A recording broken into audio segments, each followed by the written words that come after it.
LoveLore Library. Chapter 389.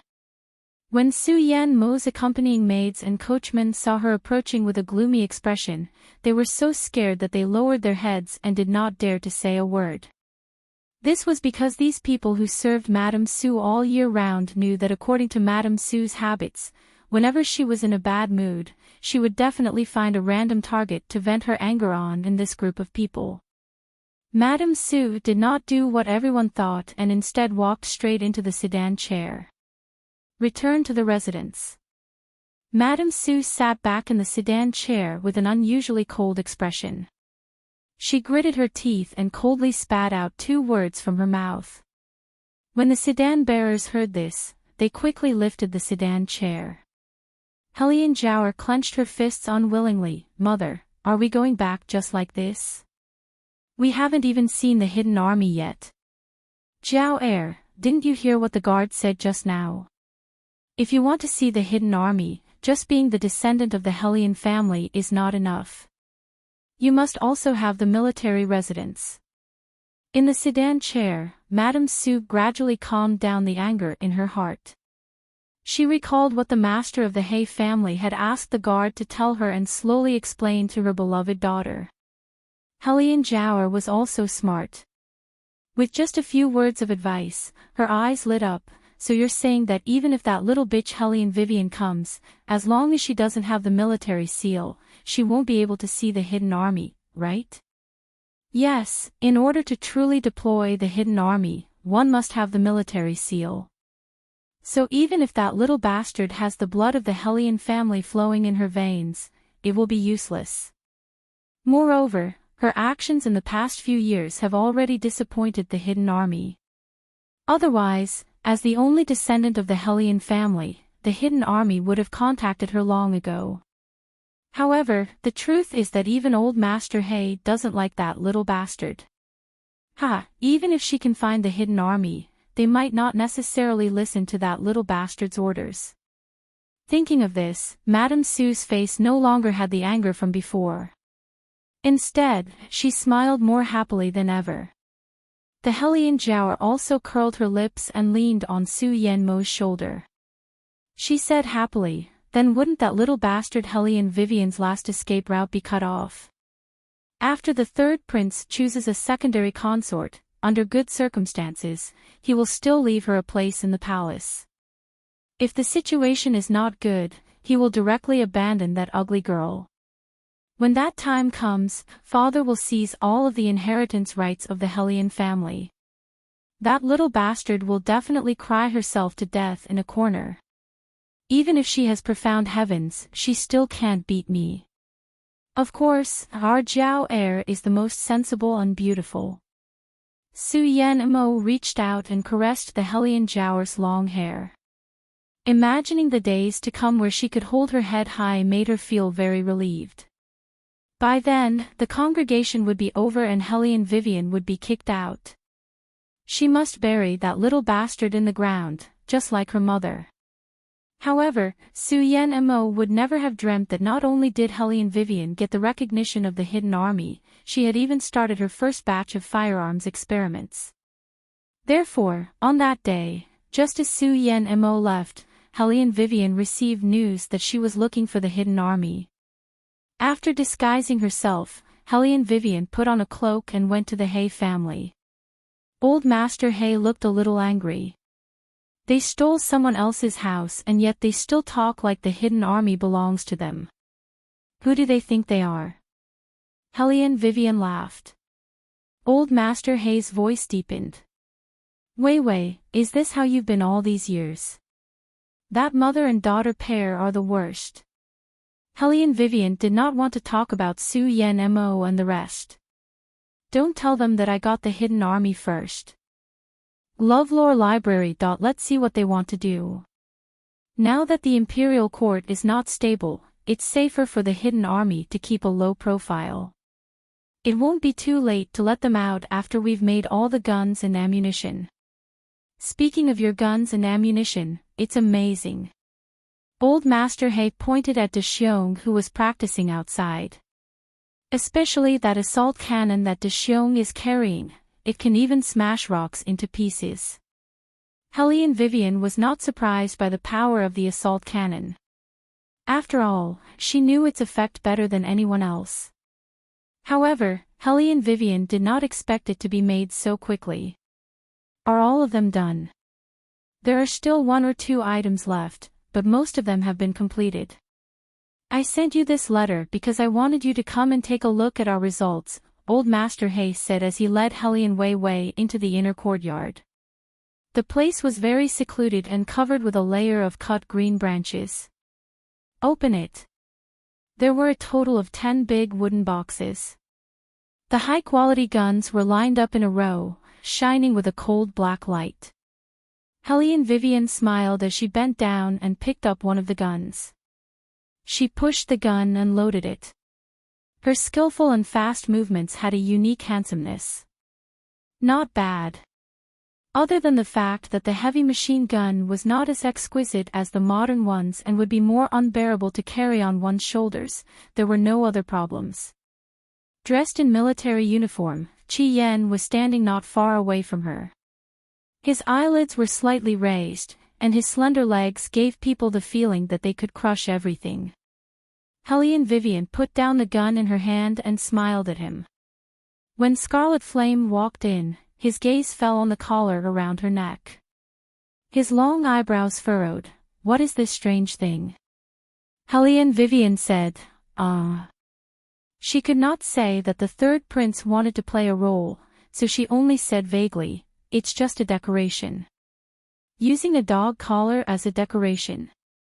When Qi Yan bent down, people could always smell the faint smell of gunpowder on his body. Helene Vivian took a step back to avoid letting him touch her skin. Qi Yan looked at her, his eyes cold. "Did the third prince give it to you?" "How do you know?" Helene Vivian was puzzled. Qi Yan sneered. Using this method to announce his possession suits his personality very well. "You know each other." Helene Vivian raised her eyebrows. She did not think that they would know each other. Qi Yan's tone was indifferent. "We met once or twice in the palace. That person was not easy to get close to when he was young. It must be even more so when he grew up. He could not stand anyone touching his things. You can analyze the third prince's personality after meeting him once or twice. General Qi is indeed amazing." Helene Vivian bent down and picked up another gun. Possession. So it was not the prey. But the possession. Helene Vivian looked away. Qi Yan threw her a strange sentence. "It's not because I'm amazing, but because I'm also a man." All men had a desire to monopolize. But Su Yan did not intend to tell Helene Vivian this. Because he was not used to Helene Vivian now. He even did not want to give her to anyone. But he did not want to ruin other people's relationship. Let's wait. The selection of the secondary consort was about to begin. At that time, if this person wanted to leave, he would take her away. Chapter 390. Your Highness. In the corner of the inferior compound, Yun Biluo walked out from the shadows. She stared at the figure in front of her with undisguised adoration. Bailey Jiaju's hands did not stop undoing his sleeves. He looked at her coldly and asked, "Why are you here?" Yun Biluo bit her thin lips and looked helpless. "I know your highness is still mad at me. I'm here to remind your highness that Helene Vivian doesn't want to stay by your side sincerely. I'm afraid that you'll be hurt." "What's our business got to do with you?" It was the same answer, but Beligaju's voice was so cold that it made Yun Biluo shudder. She did not expect the two of them to have such chemistry. Suppressing the unwillingness in her heart, Yun Biluo looked at Bailey Jiaju with teary eyes and said, "She told me personally that it was just a pre-wedding deal between you two. Your Highness, you said that humans are the most selfish animals in the world. I really don't want to see you being used again." "Used?" Beligaju stood there quietly as if his entire movement had stopped. Then, he raised his eyebrows elegantly. She told you that it was just a deal. Yes. Yun Biluo's eyes were filled with tenderness. She reached out to hug Baligaju. She knew that the man needed comfort the most now. With his long hair covering his eyes, Baligaju smiled deeply. I don't mind being used by her. You better get out of here before I have the urge to kill. Yun Biluo was stunned and did not dare to take a step forward. Looking at his golden eyes, she stumbled out of the inferior compound. However, Bailey Jiaju only looked at his own bleeding finger. Waves of dull pain grew in his chest. To that woman, he was just being used. Your Highness. Shadow knelt on the ground worriedly. Baligaju calmly retracted his arm and placed it by his side. He glanced at the person on the ground, making his expression invisible. Follow her. Yes. Shadow lowered his eyes. He was surprised that His Highness did not trust Miss Yun. Just a moment ago, he even felt a murderous aura. However, he did not understand why His Highness kept Miss Yun alive. In the past, he thought that it was because of their old relationship. Now it seemed that His Highness had other things he wanted to know about her. From the moment Helian Weiwei entered the room, she felt a little strange. Although the room was completely dark, she could still feel that there seemed to be someone here. Sure enough, when she looked up, she saw the silhouette of a person sitting on the chaise lounge. Under the faint moonlight, she could only see a slender figure, if not for the pair of eyes that reflected light like a cat's in the dark. Helian Vivian almost thought that she was hallucinating. It was obvious that Baligaju was sitting there. Come here. His voice was not loud, and in the narrow space, it was so low that it made people's ears numb, but Helian Vivian could still hear the coldness in it. Helian Vivian turned her head and looked at Qing Zhan, who was behind her. Qing Zhan, you can leave first. I want to talk to His Highness. Yes. Qing Zhan was obviously a little worried. She frowned.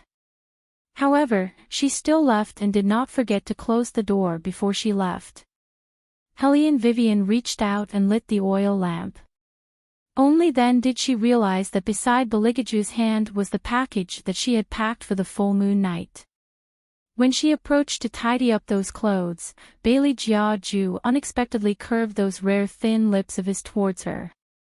Helian Vivian immediately felt a demonic aura. She could not wait to take out the demon-revealing mirror to reveal his true form.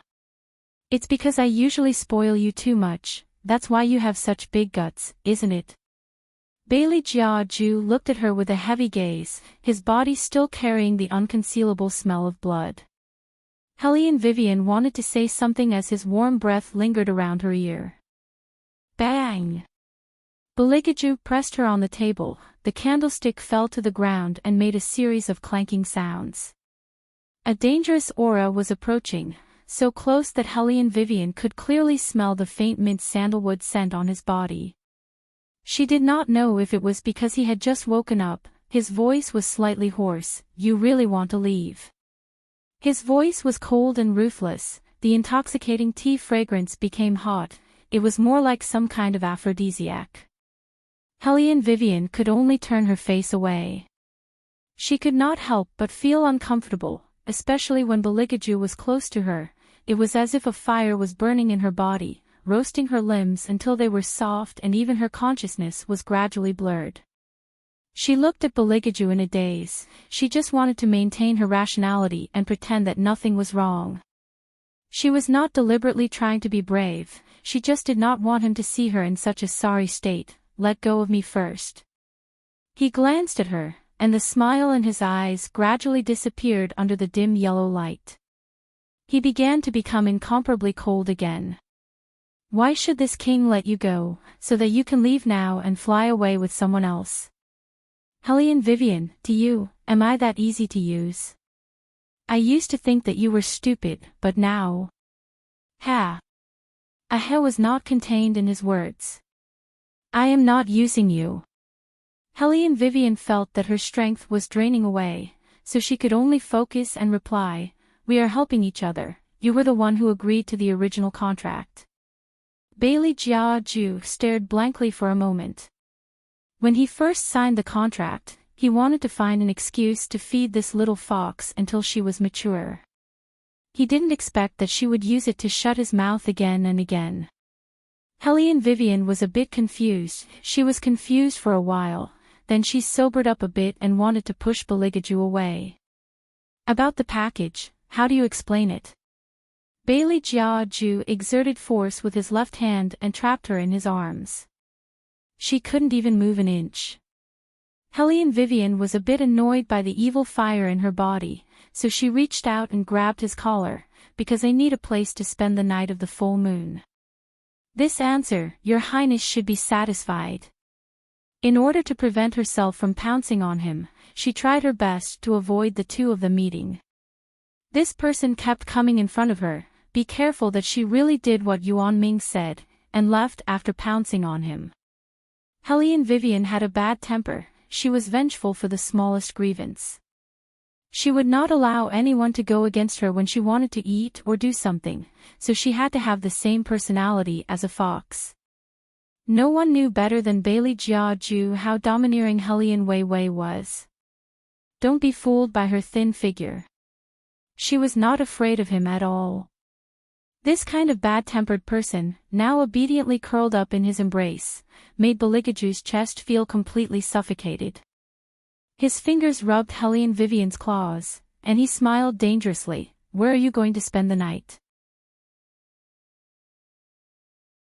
Chapter 391. Hellion Vivian didn't know what he wanted to do. The feeling of being trapped in his arms always made her feel unsafe. She just blurted out 5 words, the hot spring behind the mountain. You want to use the water to lower your temperature. Do you think that the day of dual cultivation is the same as being drugged? Can you solve it by just soaking in water? Beligaju looked at the small face in front of him and wondered how he fell in love with such a bad-tempered girl. Not only was her face dark, but she also didn't take him seriously. Thinking of this, Beligaju pinched her waist hard. He only felt that the skin under his palm was delicate and smooth. He couldn't help but touch it a few more times. The corners of his mouth curled up without him noticing. Hellion Vivian trembled and her waist and eyes went soft. But he seemed to be in the mood.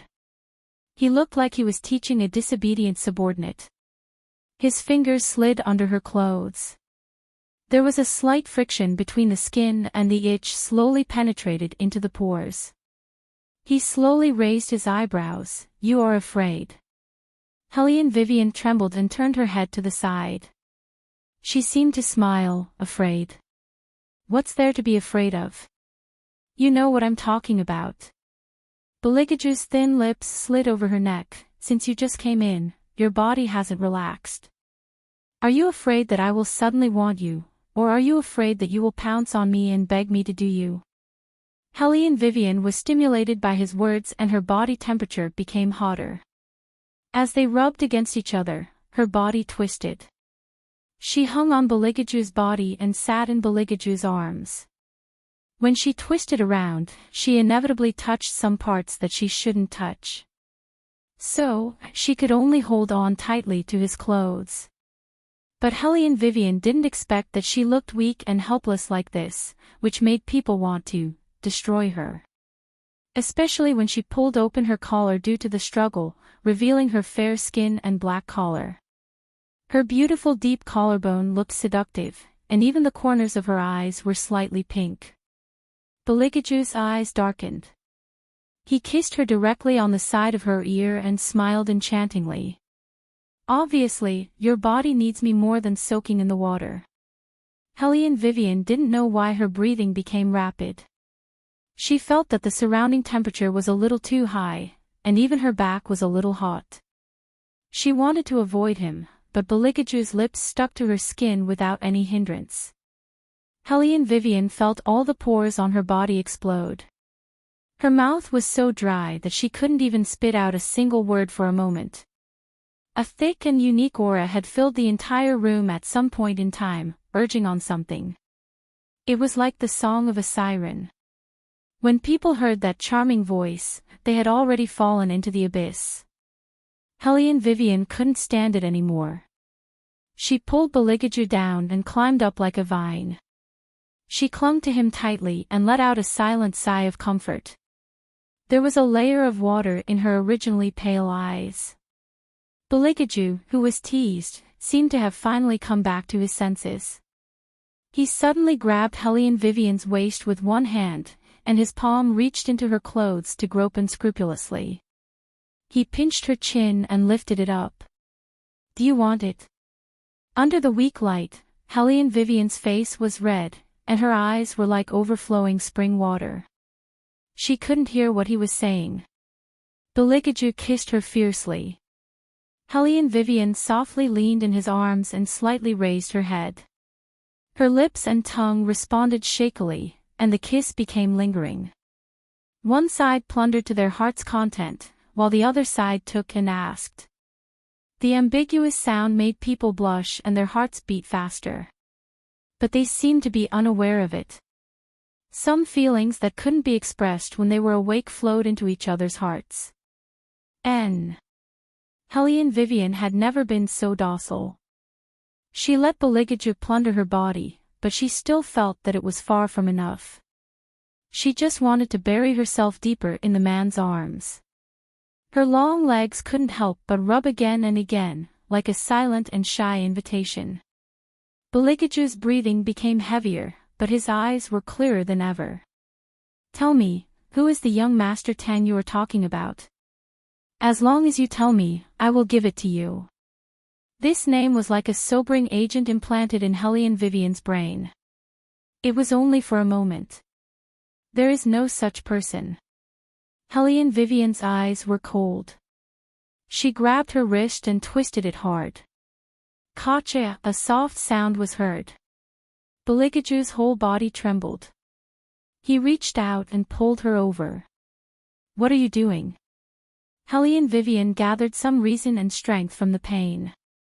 She pushed away Beligaju, who was unprepared, and staggered back with the help of the reaction force. Her waist bumped into the sharp corner of the table. She groaned, but the corners of her mouth curved up. Hellion Wei's mind was filled with scattered fragments of memories. She only knew that when she fell into a deep sleep, she still maintained her original nature and did not reveal that she was the one who had taken over her body, so that the other party would not treat her as a monster and loathe her. That was enough. The moonlight shone through the wooden window and shone on Beligaju's pale face. Those who didn't know would think that the injured person wasn't Hellion Vivian lying on the bed, but him. Bailey Jiaju had never thought that she would resort to self-mutilation to reject his question. Just because of that, young Master Tang. He had never felt so empty like this before. It seemed that no matter what he did, he couldn't hold the person in front of him. That was because she had too many secrets. She didn't want him to know every single one of them. Beligaju got up and put one hand in his pocket. He arrogantly looked at the night outside the window. His long black hair set off his perfect ice-cold face. He was as elegant and indifferent as usual, but his fingers were clenched tighter and tighter. Fire Qilan's figure was faintly visible behind him. It looked at Hellion Vivian in surprise. There was actually such a tenacious human in this world. Master had already released his psychedelic aura. She could still resist the temptation before the full moon. One had to know that Master had never done this before. Because releasing the psychedelic aura was not suitable for Master right now. Using his own aura to affect the other's aura would consume a lot of energy. But what it didn't expect was that Master would go to this extent for a human. It's probably because Master also sensed that within Wei's body, there was something unstable causing mischief. That's why he used up his own cultivation to help her suppress it. The night was getting darker and darker. The injured Hellion Vivian's dream was gloomy. The real Hellion Vivian looked at her with eyes full of tears. It was as if she was blaming her for taking away everything that belonged to her. This time, someone reached out and seemed to want to drag her to the bottom of the lake. Helene Vivian struggled with all her might to stand up. She felt as if her body was surrounded by an unknown aura. That was why she was able to survive. But the lake in her dream was too deep. It was so deep that when she woke up, she felt cold all over. Chapter 392. Because of the dream, Helene Weiwei's eyebrows were knitted together. Her black hair was wet with sweat and stuck to her forehead. Of course, Bailey Jiaju was also aware of this kind of movement. He held her firmly in his arms and kissed her domineeringly, with a sense of punishment as if he was venting his anger. Helene Vivian let out a muffled cry of pain, but he took advantage of the opening to bite her lips. Ugh! Ugh! He seemed to be really angry. Helene Vivian vaguely thought about how the royal family was going to punish her this time. She heard him whisper in her ear, "If you hurt yourself again, I'll take advantage of you when you're unconscious." There was actually a hint of hoarseness in his voice, as if he couldn't get what he wanted. Helene Vivian didn't dare to look at Beligaju's face. Her broken left hand had been fixed in advance. She only tilted her head and wiped the remaining silver strands on the corner of her mouth with the back of her hand. She used so much strength that her skin turned red. "Don't wipe anymore."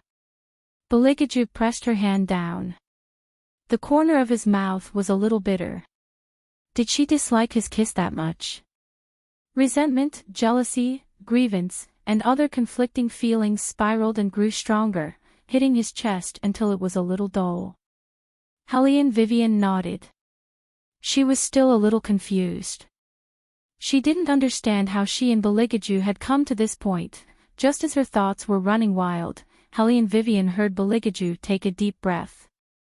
His long and beautiful eyes opened and his voice was deep. "If you don't want to sleep, then let's do something else." That voice was sexy and hoarse. Helene Vivian only felt a little numb in her ears. She didn't need to think to know what something else was. She covered her head with the quilt and slept very obediently. She didn't want to let him touch her. Beligaju gritted his teeth as he looked at that lazy figure. He was so jealous that he almost bubbled.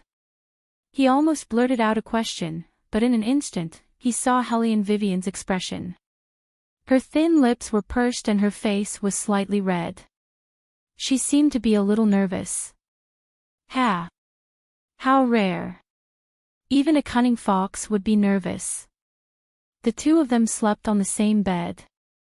He held her in his arms and rested his chin on the top of her head, but his eyes were full of coldness. When Helene Vivian woke up, the space beside her was already empty, leaving only the dampness of the quilt. She was stunned at first, then she called Qing Zhan over. She heard someone say that His Highness probably went back to the palace to prepare for the selection of the secondary consort. She felt lucky that Beligaju asked him about that person's name yesterday. No one knew that everyone in the Tang sect had gone through a lot of training before joining the Tang sect. Once someone tried to get information about young Master Tang, they would be able to find out who he was.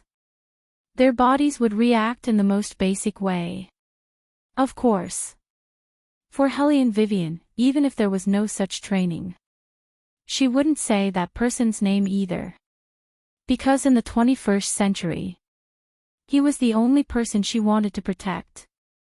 However, what happened yesterday? Helene Vivian asked Yuan Ming, "Didn't you say that there would only be a reaction on the night of the full moon?" Yuan Ming laughed evilly. There was a change in the qi. That man had a scent that would make the demon cultivator obsessed. So, we still have to isolate him. Helene Vivian reached out and pressed her aching forehead. Yuan Ming suddenly stood up straight. "Something's wrong." "What?" As soon as Helene Vivian finished speaking, she heard an ear-piercing scream from the superior compound. The scream was very unusual. Through the sound of the rain, it seemed to have an indescribable fear. Murder, murder. Someone had indeed died. and the way she died was very strange. All the blood in her body had evaporated in an extremely strange way. Her whole body appeared to be sunken and shriveled. You could even see the few bones left after removing the blood. Helene Vivian frowned as she looked at the corpse in front of her. A lot of doubts gradually emerged in her heart. However, her reason didn't let her show the slightest bit of inappropriateness. Her pair of eyes only deepened as she quickly analyzed. The victim's age was 17 to 19 years old. She died from a large amount of blood loss. The time of death was between 9 and 1:00 yesterday. There were no obvious signs of injury on the surface of the body. The body was in good condition. The fine and soft things were enough to rule out the possibility of murder. It was just that the way this corpse died was too strange. Intuition made people feel uncomfortable in their hearts. The murder happened at White Academy, which was still some distance away from the capital. The people from the Yamen couldn't have come immediately. Helene Vivian obtained almost all the information from the scene of the first murder. The person who had died was the young miss of the Bai family, who had a good family background. Her appearance was also decent. During this period of time, she had been practicing the zither in her room. According to the servant girl, she wanted to participate in the upcoming selection in the capital, so she practiced the zither with all her might, wanting to stand out in the selection. When the servant girl was talking, she was crying all the time. Helene Vivian took advantage of this time and walked around the entire room. The strange thing was that the doors and windows were all locked from the inside. There was no trace of being opened. Even the floor was clean. There were no traces of fighting. Except for the dead person lying on the floor, everything was very normal. This case was really strange. At the beginning, she suspected that it must be a fierce master, so it could be so straightforward. But until she remembered that it was raining outside last night, she felt that her idea was wrong. The martial chi of the royal family was already very high, but even if they went out, it was inevitable that they would be contaminated with the humidity outside. Even now it was the same. It was still raining outside. No matter who entered the room, there should be traces on the floor. Unless the murderer didn't come in from outside, this murder case looked simple, but in fact it was very complicated. It was very obvious that this was a tricky case of murder in a locked room. Helene Vivian did not handle many cases, but she knew that among all the murder cases, murder in a locked room was the most troublesome. However, this case fell on the head of the battle spirit forces. This has not happened in the White Academy for more than 100 years. Tu Su Feng glanced at the 4 new members standing opposite him, which included Helene Vivian, Yun Biluo, Shao Qi, and Han Yu. The people from the Yamen will come up the mountain soon. Tu Su Feng said in a low voice, I'm very familiar with their methods. When they find the traces, the whole academy will be in chaos. Han Yu's eyes flashed. Dean, you mean that you think there will be more murders? It's very possible. Tu Su Feng's eyes darkened. In order to prevent more people from being killed, you must find the murderer as soon as possible. Also, you can't reveal your identities. Yes. The reply in unison echoed in the underground palace. Helene Wei furrowed her brows. Chapter 393. I feel that this is not an ordinary murder case. Coming out of the underground palace, Yuan Ming's tone was a lot heavier. Helene Vivian stopped in her tracks. What do you mean? Do you still remember the fog we saw at Green Dragon Lake last night? Yuan Ming lowered his voice and said, those are all produced from the intertwining of resentment. What the other party wants to do is to destroy the auspicious aura of the White Academy. However, the auspicious aura is not that easy to destroy, unless the other party is able to produce enough resentment in a short period of time. It is very obvious that today's murder case is only the beginning. Following this, there will be more people who will be harmed, As Yuan Ming was speaking, the magistrate arrived in a grandiose manner. Seeing the students of the superior compound, he bowed and bowed. But once he saw the corpse, he was somewhat unhappy. Originally, he was in charge of White Academy's security issues, and the higher-ups would always look for him to talk from time to time. Now that there was a murder case here, he just wanted to clean up this place as soon as possible and suppress the murder case as much as possible. However, it was very obvious that the magistrate's calculations were wrong. A murder case occurred in their own residence. How could the students not care? Each of them had a different expression and asked the magistrate to give them an explanation. How could the magistrate offend the students of the superior compound? So he said to the coroner, "Since everyone wants to know, you tell them what you found." "Yes." The coroner cupped his hands and walked over. It was only a group of students who did not have common sense, so it was not easy to fool them. He smiled a bit, with a bit of arrogance. The deceased's age was between 17 and 19 years old. He died from excessive blood loss. The time of death was between 9 and 1 o'clock yesterday. There wasn't anything wrong with what he said at the beginning, but the next sentence made Wei Wei's eyebrows raise. The deceased's appearance was outstanding. It is very likely that someone failed in courtship and wanted to kill. Helene Vivian did not say anything. Looking at the coroner's appearance, she knew that this guy was definitely talking nonsense. The coroner did not have the slightest intention of stopping. Looking around, he pretended to be deep in thought. White Academy locks every night, except for the students who live here. It is very difficult for others to break in. When the coroner said this, everyone gasped. Some of the students couldn't help but ask, "Master, are you saying that the murderer is in the academy?" It was very possible that a fellow student who studied together was a scoundrel who was aroused by lust. This made those young ladies from the superior compound extremely uneasy. "You look at me, I look at you." Their complexions were extremely pale. They never would have thought that something like this would happen when the consort selection was just around the corner. The coroner didn't know that his words would cause such a big reaction. He waved his hand and said, "I'm just guessing. We need to continue investigating to know the cause of death. However, we can be sure that the murderer is a man." Helene Vivian didn't want to get involved, but this case had a huge impact. If the coroner made people think that they only needed to be careful of men and didn't need to guard against women, then the students would be led astray. Therefore, she laughed softly. "From what you're saying, this classmate's death must have been due to her beautiful appearance, which led to the fatal disaster." The coroner didn't think that someone would interrupt at this time. He glanced at Helene Vivian and said somewhat impatiently, "Of course. Since you're so sure, this student doesn't understand one thing."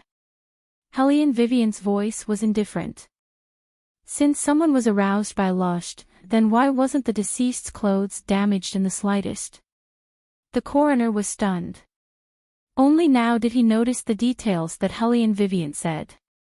If it was normal times, he wouldn't have noticed it.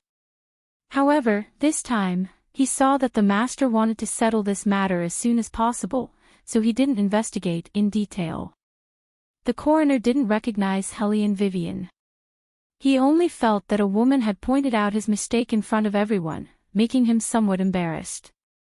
The students weren't ordinary people who didn't know anything. Now that they heard Helene Vivian's analysis, they all looked at the coroner, waiting for a reasonable explanation. The coroner steadied his mind and said to Helene Vivian, "You don't need to argue with this old man. Once this old man has carefully examined the corpse, the truth will naturally come to light. However, the culprit must be among you all." After he finished speaking, he waved his sleeves and walked to the side of the magistrate. He cupped his hands and said, "My lord, this old man begs you to send more soldiers to the academy. Firstly, they can protect the other students, and secondly, they can prevent the culprit from escaping. We'll do as the coroner says." The prefectural magistrate waved his hand in satisfaction. He had thought further than the coroner. He did not care whether he could catch the murderer or not, as long as the prince ordered him to keep an eye on the White Academy's movements during this period of time. He could take this opportunity to send more soldiers to the academy. Yuan Ming looked at this scene and his eyes lit up. "Woman, do you want to consider leaving this place now?" Hellion Vivian knew that Yuan Ming wouldn't ask her to leave for no reason. She raised an eyebrow and asked, "Why?" Yuan Ming said in a low voice, "This is most likely a burial mound made by the Taoists." Hellion Vivian heard Yuan Ming's words and frowned. In ancient times, what was called a burial mound was a large group of graves. In other words, it wasn't as simple as one or two small burial mounds. At least an entire family had to die to qualify. Once the burial mound is started, it can't be stopped. It will only be considered complete when the last person in the array is dead. It's not too late for you to leave now. The resentment will have a great impact on you now. Yuan Ming glanced at the magistrate who had just left. His eyes were filled with mockery. "I don't believe that those humans can find the source within 2 days. In 2 more nights, the moon will be full. You won't be able to withstand it." Hellion Vivian knew that Yuan Ming was right, but she felt that she couldn't just leave like this. "How about we evacuate the students first? This so-called burial mound means that no matter where they go, they will be in this burial mound." Yuan Ming looked at her and said calmly, "I can help you cover your scent with my demonic nature, but the others can't. Even if they leave here, they will die." Hellion Vivian lowered her eyes. She thought for a while and said, "So, if I want to live, I have to find the source." "Yes." Yuan Ming smiled evilly. "You want to find it?" Hellion Vivian nodded lazily. "I haven't used my brain for a long time. According to what you just said, letting them stay in the academy will narrow the search area, right?" "That's right." Yuan Ming thought that she was worthy of being his prey. She was unexpectedly smart. Hellion Vivian went through the collected information in her mind. When she passed by the back of the mountain, she glanced at the Green Dragon Lake. Raindrops fell on it, but it didn't sound clear at all. The light was also hazy, as if there was a layer of gauze. Chapter 394. At this moment, at the crime scene of the Superior Compound, a woman shook her head, her long curly hair covered her pretty face.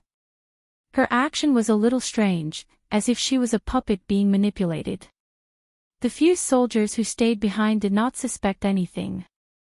They had already heard the coroner's words and identified the murderer as a man. Then, the moment the wooden door was closed, a gust of wind suddenly blew past and lifted the woman's long hair in front of her, revealing her small, pointy face. What kind of expression was that? Her eyes were empty, and there was nothing in them. There was a smile at the corner of her mouth, and it was indescribably eerie.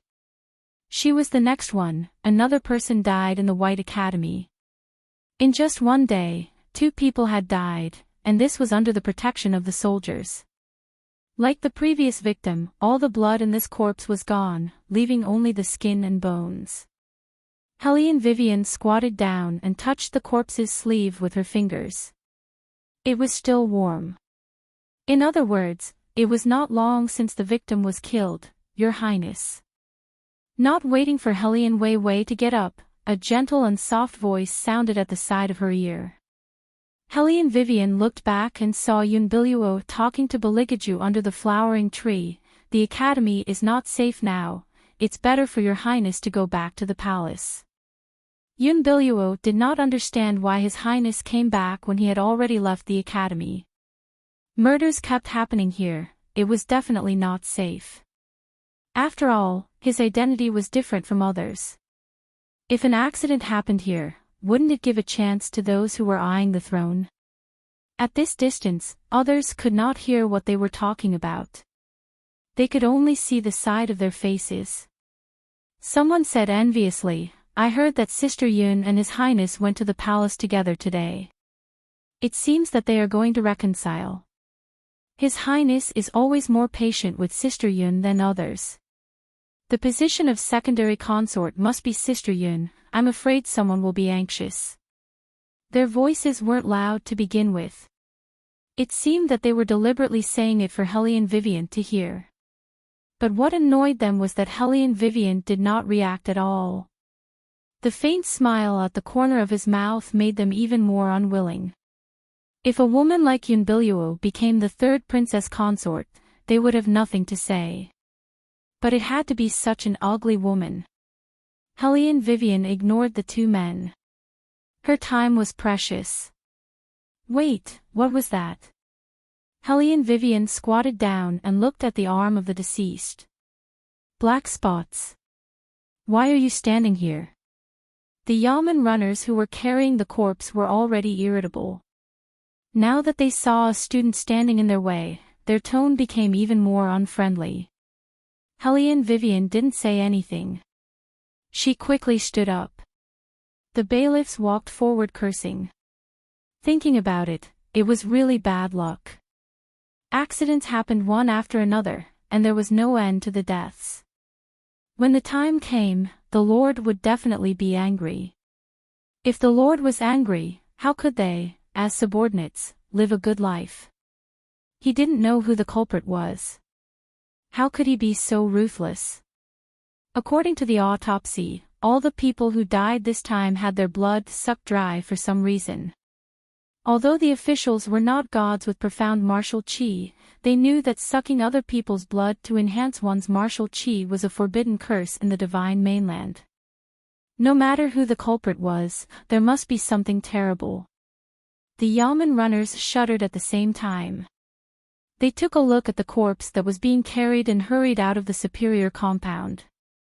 Hellion Wei Wei retracted her gaze from the few Yamen runners and saw Yun Biluo looking at her with a pitiful expression.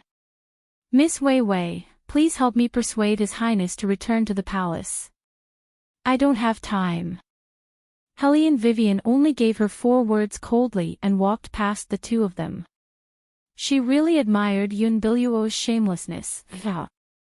From a distance, she could still hear Yun Biluo's gentle coughing voice, "Your Highness." Bailey Jia Ju did not speak, but his expression became even colder. Even his pair of eyes were suffused with a thick chill. Yun Biluo clenched her fists. She had talked for so long, but it was no match for that woman who walked past him. However, it was also thanks to that woman that His Highness was able to understand her kindness even more. Yun Biluo lowered her eyes, her heart overflowing with joy. Balikaju opened his mouth and said, "Get out of the way." "What?" Yun Biluo widened her eyes in shock. Balikaju glanced at her indifferently. His casual posture was more languid and luxurious than ordinary people. "I said, get out of the way." The 4 cold words made Yun Biluo completely freeze. He didn't stop just to listen to her. Then he did it to see Hellion Vivian. This guess made Yun Biluo bite her lip, and her shoulders trembled. In the end, her eyes darkened. It seemed that it was still not enough. At noon, just as Hellion Vivian stepped into the commercial compound and was about to have lunch, a noise that could not be ignored came from the lobby. A student walked in with bright eyes. "I heard that the Yamen has found some clues." "What?" Hellion Wei Wei stopped in her tracks and turned to look at the student who spoke. The others also gathered around and asked curiously, "What clues?" Don't worry, let me catch my breath first."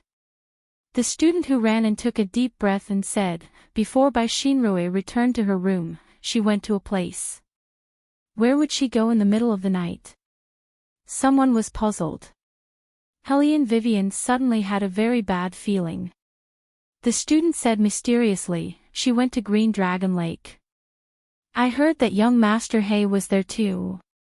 That means the last person Bai Shinrui saw before she died was young Master He. Are you saying that young Master Hay is the murderer? The people in the lobby were in an uproar.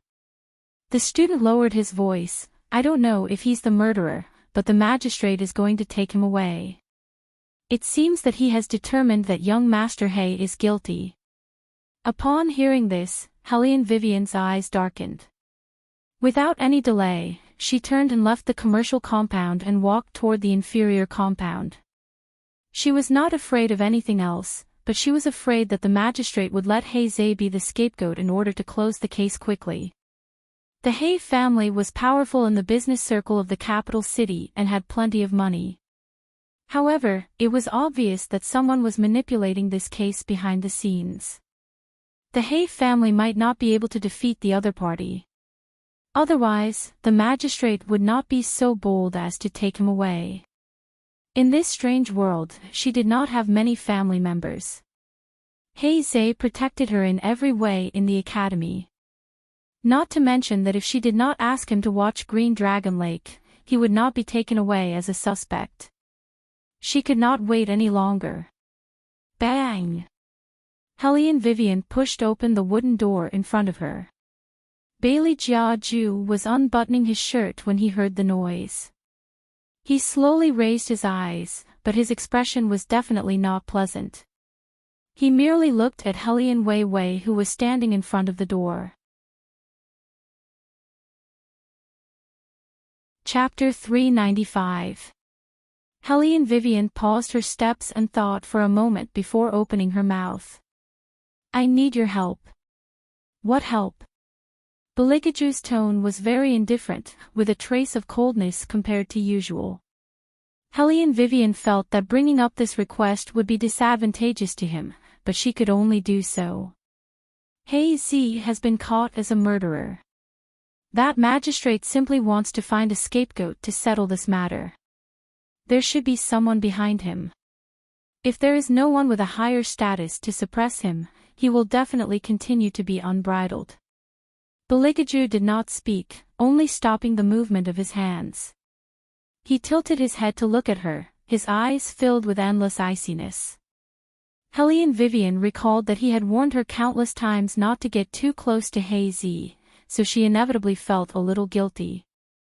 I know that letting you intervene in this matter at White Academy will cause unnecessary trouble, but I can't just watch Hay Zay get caught like this.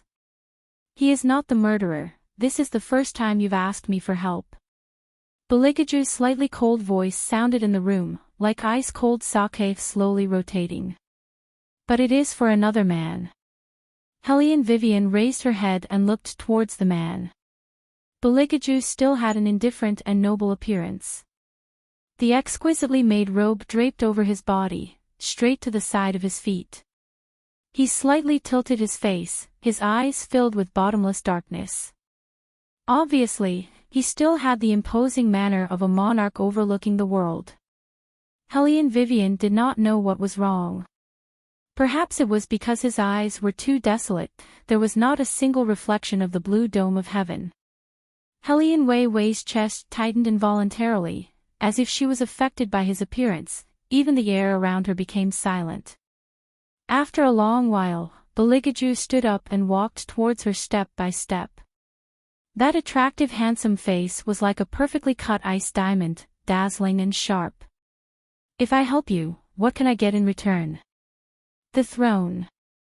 Helene Vivian looked at him, her eyes dark. I will do my best to help you sit on that throne. Beligaju laughed, but it was as cold as a sword. Do you think that without you, I won't be able to get that position? Or do you think that I must have that position? Helene Vivian didn't say anything. Of course, she knew that even without her, the man in front of her could easily obtain the world's throne. It was only a matter of time. When you need me, you can come here. If you don't, you can just throw me aside. Beligaju forced her into a corner and lowered his head slightly. The smell of sandalwood was followed by an indescribable coldness. Why do you have to take all the good things in the world? Helene Vivian clung to that unsettling heat, wanting to end this situation as soon as possible. When she looked up, her eyes were clearer than ever. Your Highness has decided to help me. Seeing the rare anxious look on the girl's face, Bailey Hanbing snorted coldly with a faint smile. You are really worried about him. He let go of her hand with so much force that Hellion Vivian almost lost her balance. Fortunately, she didn't like to pretend to be weak like Yunbiluo. Otherwise, the royal family's strength would be enough to throw her out. Hellion Vivian pressed her aching wrist, listening to the man said coldly, I can help you, but in return, I want you to promise me one thing. Okay. This time, she owed him. You promised so quickly. She didn't know what she did wrong. Hellion Vivian could see that Beligaju's eyes were getting colder. He looked at her with an almost arrogant look. His eyes were cold. It seems that he is really important to you. Hellion Vivian didn't deny it. She only wanted to save him now. Beligaju took a deep look at her again. His long sleeves moved slightly, and his voice was so calm that it was almost cold. Shadow. Yes, Your Highness. Shadow passed by the treetops and knelt on the ground with one knee. Bailey Jiaju took out a token and said, Go and find out where the magistrate is now. Show this to him and tell him not to simply arrest people as a scapegoat. If he does this kind of thing too often, be careful of his official position. Yes. Shadow took the order and stood up immediately. But before he left, he deliberately looked at Hellion Vivian. Hellion Vivian knew that Shadow was blaming her. His last look was too obvious. She also knew that her request this time was a little too much.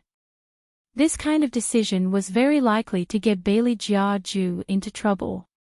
She was just a little anxious and wanted to give it a try. She didn't expect that he would agree. Hellion Vivian thought for a while and said, If Your Highness needs me in the future, I'll do anything for you. If I don't want you to do that, then I want you to accompany me in bed. Beligaju took off his outer robe and threw it aside in a cold voice. Hellion Vivian choked on her words. Little seventh prince, who walked in with the hidden beast, saw this scene. Third brother was obviously in a bad mood. Yes. Why don't I just quietly step back? It had to be said that little seventh prince's idea was wise. But he wanted to hide while dragging such a big thing. Ha! Dream on. Beligaju looked at the little one who was in a dilemma and raised an eyebrow. Come here. The little one shuddered and walked over. He didn't forget to share the food. Third brother, I caught a hidden beast to make lunch for you. Unfortunately, Beligaju wasn't a foodie like him. I thought you would be in the palace right now. The academy is a mess, don't you know? The little one rubbed his tiger head guiltily. Then, he saw his third sister-in-law standing at the side and automatically walked over with his short legs. He squatted in a corner with Hellion Vivian and stood in a row. At the same time, he was stared at by two pairs of round eyes, one big and one small. His Highness didn't feel anything at all. His cold side profile had a faint indifference as he casually drank the tea in his hand. From time to time, he would flip through the ancient book in his hand. His posture was languid and luxurious, and extremely beautiful. Occasionally, when he stopped, he would glance to the side indifferently. One could successfully see the adult and the child immediately stand up straight, full of vigilance. Even their movements seemed to be in sync with each other. Beligaju calmly retracted his gaze. Little Seventh heaved a sigh of relief. His heart was thumping wildly. He thought angrily to himself, it's fine if he's reading a book, but why did he have to look in our direction? He was so scared that he couldn't breathe. Third brother is so scary. Regarding this point, Wei Wei also felt the same way. She always felt that the oppressive feeling emitted from Bailey Jiaju's body was unusually strong. Even when drinking tea, she had to constantly be on guard against any movements he might make. Chapter 396. At this moment, the magistrate was sitting in his sedan, analyzing the current situation. The suspect had been caught. The murderer was most likely young Master Hay, the last person who came into contact with the victim. As for how the second student died, he did not care at all.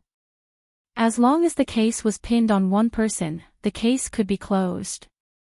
Young Master Hay's identity was a little tricky. However, there was no other way. He had been to the Green Dragon Lake. According to the prince, anyone who had been to the Green Dragon Lake had to be secretly executed. He was supported by the prince.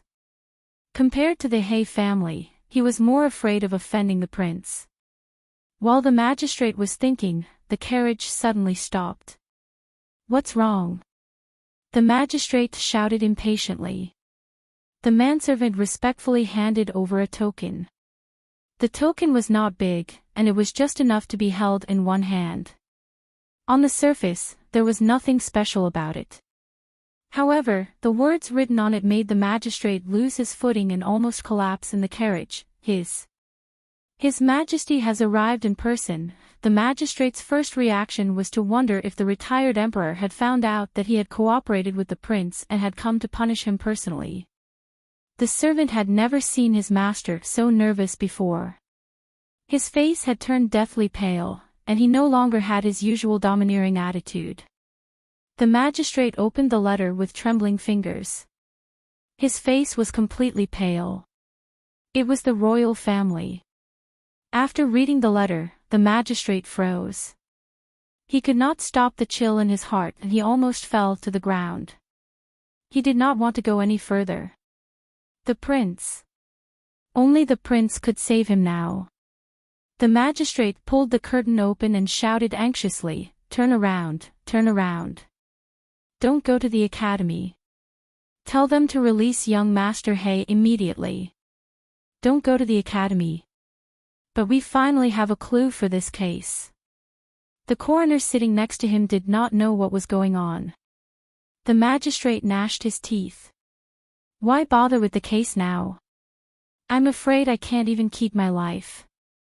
Turn around quickly and go to the Mourong mansion." Drip, drip, drip.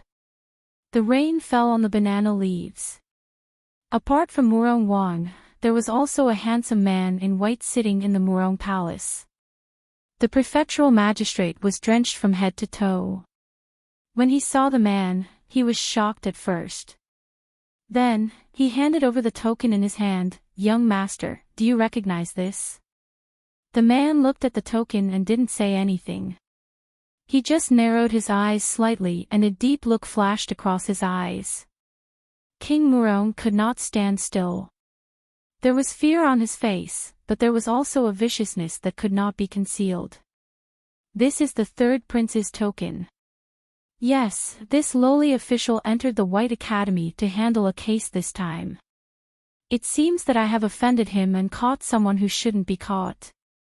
With the means of the royal family, they will definitely know that I didn't have the emperor's permission and cooperated with the prince to privately transfer the officers and soldiers of the Ministry of Appointments. Your Highness, you must save me, Your Highness." After confirming that it was a member of the royal family, the magistrate panicked even more.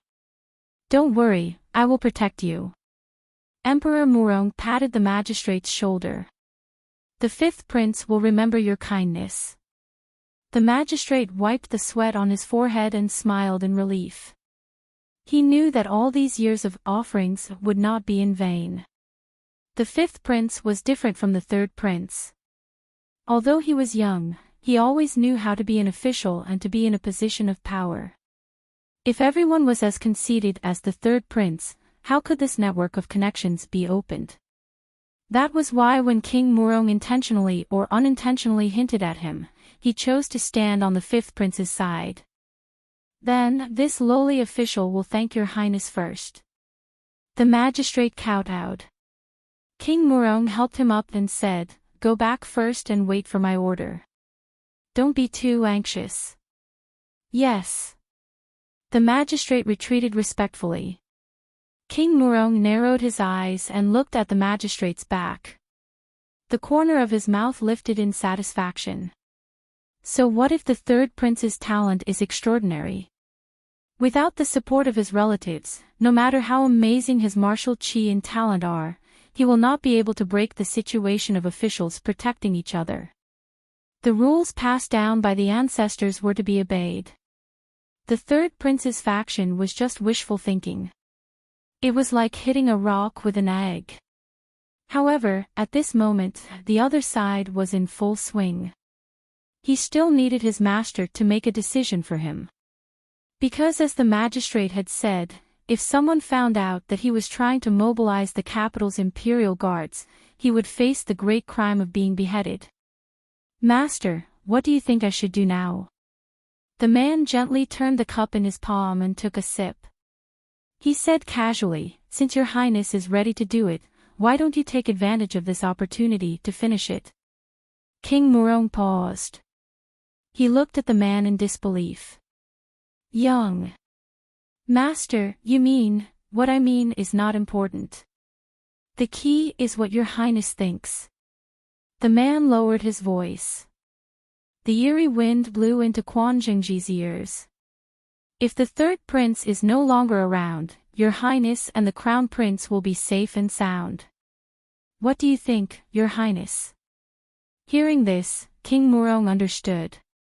His master was asking him to take advantage of this opportunity to get rid of the third prince. King Murong shuddered and almost spilled the tea in his hand. The man held his hand at the right time and smiled. Your highness, why are you panicking? How many people know about what happened to the third prince in the academy? No one knows that you're going to send troops. Even if they know, they're only going to solve a case. As long as it's done cleanly, not only will the Empress be released from the cold palace, even the fifth prince will inherit the throne in the future. You're right, master. King Murong did not wait for the man to finish. He said in a sinister voice, a great man must be ruthless. If it wasn't for the third prince, his younger brother would not have been caught and his younger sister would not have been banished to the cold palace. As long as the third prince was alive, his nephew would not be able to ascend the throne. Why don't I just kill him? As long as he did it cleanly, no one would know. However, the third prince's martial chi was invincible. He had no idea how to take down such a master. The man took a sip of tea and decided to help him to the end. Every year, the military department will have a military exercise. It's normal to exercise at the foot of the mountain. No one will suspect why your highness chose to exercise at Green Dragon Mountain. When the time comes, your highness just needs to cut off the connection between the White Academy and the outside world. With the help of the magistrate, you can directly encircle and annihilate the White Academy. Isn't it easy to kill the third prince? That's right. No matter how powerful the third prince was, how could he fight against thousands of armored soldiers? In addition, he could ask the magistrate to poison the water in the well. When the time comes, wouldn't it be easy to kill him? King Murong finally made up his mind. Since he was going to do it, he must make it so that the third prince could not escape. Chapter 397. Rumble. Thunder rumbled. It was only noon, but the sky outside was gray and gloomy. Helly and Vivian did not stay at Beligaju's for long. Because she still had things to do. According to Yuan Ming, the Dead Man Mound was an evil formation built by piling up corpses. Since it needed corpses, there would definitely be people who would continue to die. What she needed to do now was to gather everyone together and not let them be alone. Because once they were alone, it would give the murderer a chance to attack. Therefore, as soon as Wei Wei left the inferior compound, the first thing she had to do was to let Tu Su Feng give the order to have all the students gather together. Those ladies from the superior compound were the hardest to please. They could not stand the rainy weather and had to stay in the stuffy tea house lobby with everyone else. What's wrong with the dean? Why did he listen to that ugly woman? Who knows, Sister Yun? Do you think it's meaningful for her to let us gather like this? Yun Biluo shook her head and coughed twice, looking like she was suffocated. This made the dissatisfied voices around them even louder. Wei Wei swept a glance at those few people who were full of complaints and suddenly smiled devilishly. Previously, teacher also said that the murderer is inside White Academy. Based on the current situation, whoever is alone, it will attack that person. Now, the reason for gathering everyone here is very simple. It is to prevent the murderer from continuing his attack. If any of you are not afraid of death, you can leave. Just this one sentence made those young ladies shut their mouths completely. They looked at each other and coughed softly. They no longer said anything about leaving. Oh, humans are really afraid of death. Yuan Ming looked at the lobby and sneered sarcastically. Hellion Vivian tapped her leg with her fingers. This was a common action when she was thinking. As long as the effect is achieved, the range is smaller. That person should be in the middle of them. That was right. This was Hellion Vivian's real purpose. In order not to alert the enemy, Hellion Vivian deliberately said that to prevent the murderer from attacking. In fact, that was only a very small part of it. More importantly, they couldn't always wait until the murderer came to them before they realized it. They had to fight back and hunt. I've seen the corpses, Hellion Vivian said as she walked towards the group of students. Both of them have black spots on their bodies. I keep feeling that something is wrong. Yuan Ming frowned. What do you mean? Just as Hellion Vivian was about to speak, He Zhe was brought back, followed by 2 Yamen runners. He looked calm and stood in the hall with an outstanding temperament. He did not look like a prisoner who had been taken away, but more like someone who had just gone out for a walk. Hellion Vivian looked at him from left to right. After confirming that he was not injured, she said, I have something to ask you. He eyes raised his good-looking eyebrows and glanced at the Yamen runner who left. He lowered his voice and asked, Is it related to this case? Hellion Vivian's eyes flashed. How do you know? Because I did see something that day. He eyes narrowed his eyes. The reason why the magistrate wanted to take me away is probably because of this. Let's sit down and talk. Okay. Hellion Wei Wei nodded, but when she raised her eyes, she saw a silhouette standing outside the door. Wearing pure white clothes, he exuded an ascetic demonic charm, not a trace of emotion leaked out. He only looked at her indifferently, the light in his eyes was as cold as ice. Little Seven was also there, but he was sitting in the tea house, stupidly eating the meat bun in his hand. He felt that there was nothing more delightful than having food, so he didn't notice the strange atmosphere between his third brother and third sister-in-law. Beligaju only glanced at Hellion Vivian, then walked past the tea house and back to the inferior compound. Hellion Wei Wei was somewhat dazed by his gaze. However, she remembered that He Zhe might have important clues, so she didn't worry too much. Once she sat down, she lowered her voice and asked, What did you actually see that day? Someone in the White Academy was in contact with evil beasts. He eyes glanced at the students on the first floor. Although it was far away and I couldn't see it clearly, there was definitely the aura of a demon beast beside the Green Dragon Lake that day. That's not what I want to say. What I want to say is that the young lady of the Bai family who died was very strange. Hellion Vivian raised her eyebrows. How strange. That night, she didn't notice me, but I saw her. He eyes frowned and tried hard to recall. She walked back and forth by the Green Dragon Lake. She seemed to be talking to herself, but at the same time, she seemed to be talking to something. But that day, there was no one else beside the Green Dragon Lake except her. Hearing this, Hellion Vivian's heart skipped a beat. She looked at He-Eyes and her eyes darkened. I know what happened. What happened? He-Eyes still did not understand. Helene Vivian went downstairs and said, the murderer of these murders was not someone else, but the victims themselves. Because there was a dirty thing possessing their bodies, that's why there was a murder in a locked room. In fact, that thing would change its target and throw away their bodies after absorbing all their resentment. We must find that thing, or else it would be useless even if the people died and it didn't die. That's easy for you to say. He-Eyes looked at the hundreds of people in front of him. How do we find it? How do we know who has that thing? Helene Vivian narrowed her eyes and glanced around the floor. Suddenly, she thought of something. Look at the shadow. The possessed person will have one more shadow than the average person. He-Eyes smiled playfully. How did his adopted sister develop such a brain?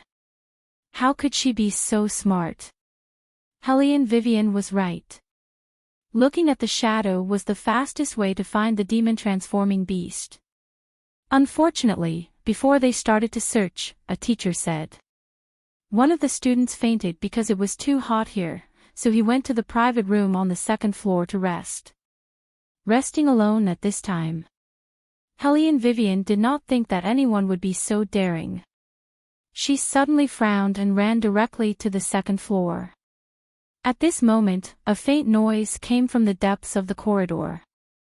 Helene Vivian's face froze and walked toward that direction. The sound seemed to be coming from the private room, accompanied by the sound of raindrops, reverberating intermittently. Helene Vivian leaned against the wooden door and turned around abruptly. Her phoenix-like eyes scanned every inch of the private room. No one. Helene Vivian looked at the open window again. The window was facing the direction where Beligaju had just left.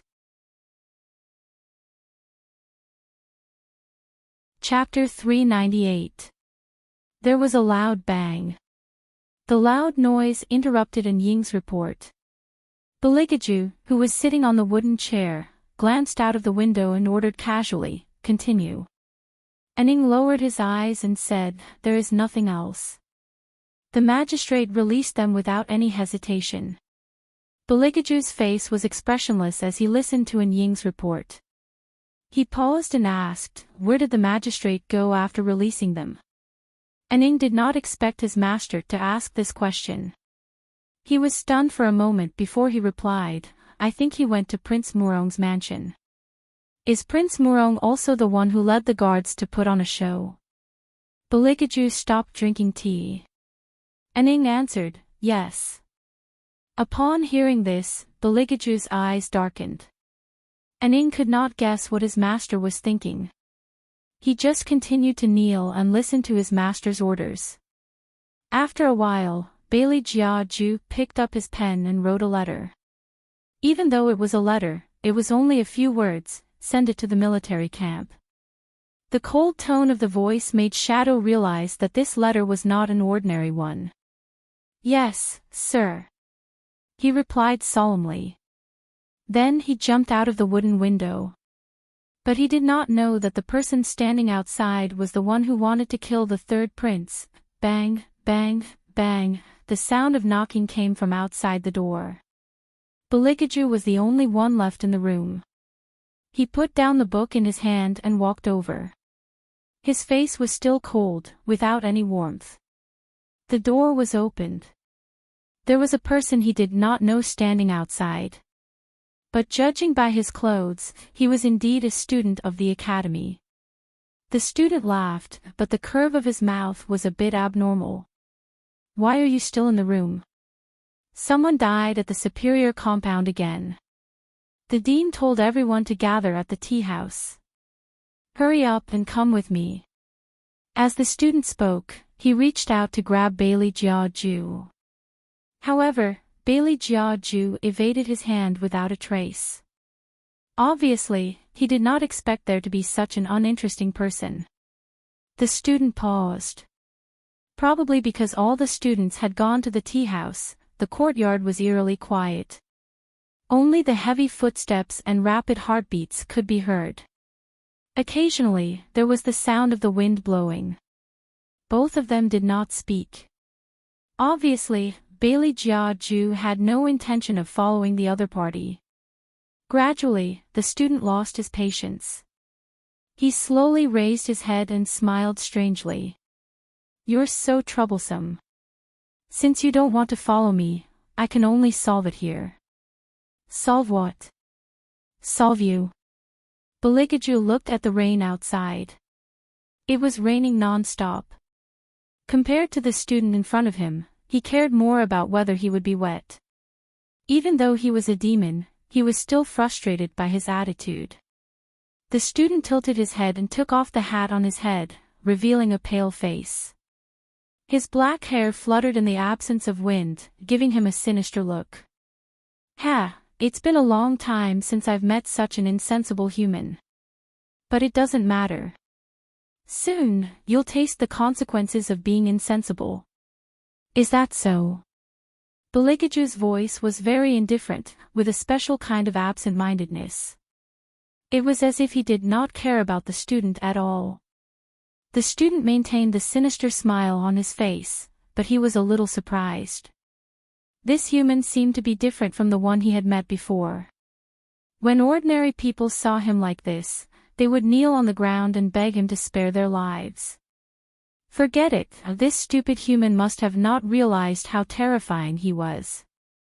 The student clenched his teeth, and black smoke spread from his body to the surroundings. His face had no nose and no mouth, only an empty mouth. However, Bailey Jiaju only held his forehead and smiled. His eyes were ice cold. "Before you eat people, have you ever thought that there's something called bait in this world? You dare to touch bait? Ha!"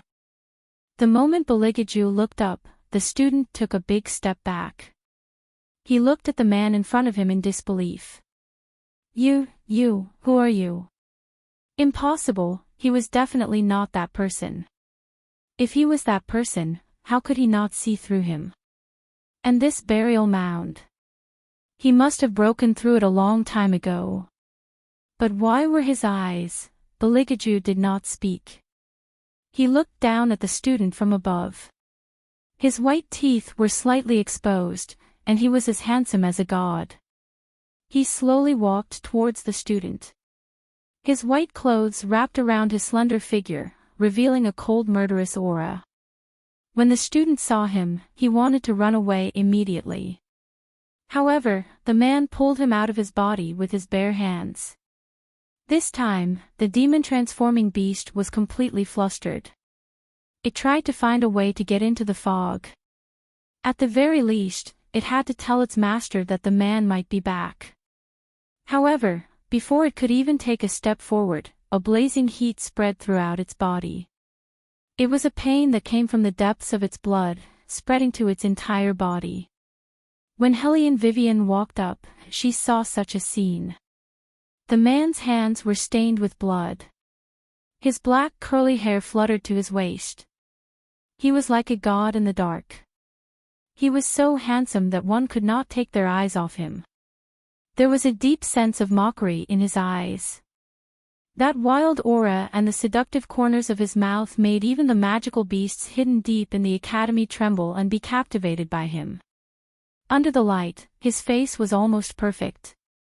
It was naturally cold. However, Baligaju did not expect Helene Vivian to walk up at this moment. He put his hands behind his back as if he was trying to hide something. Ha, how ridiculous.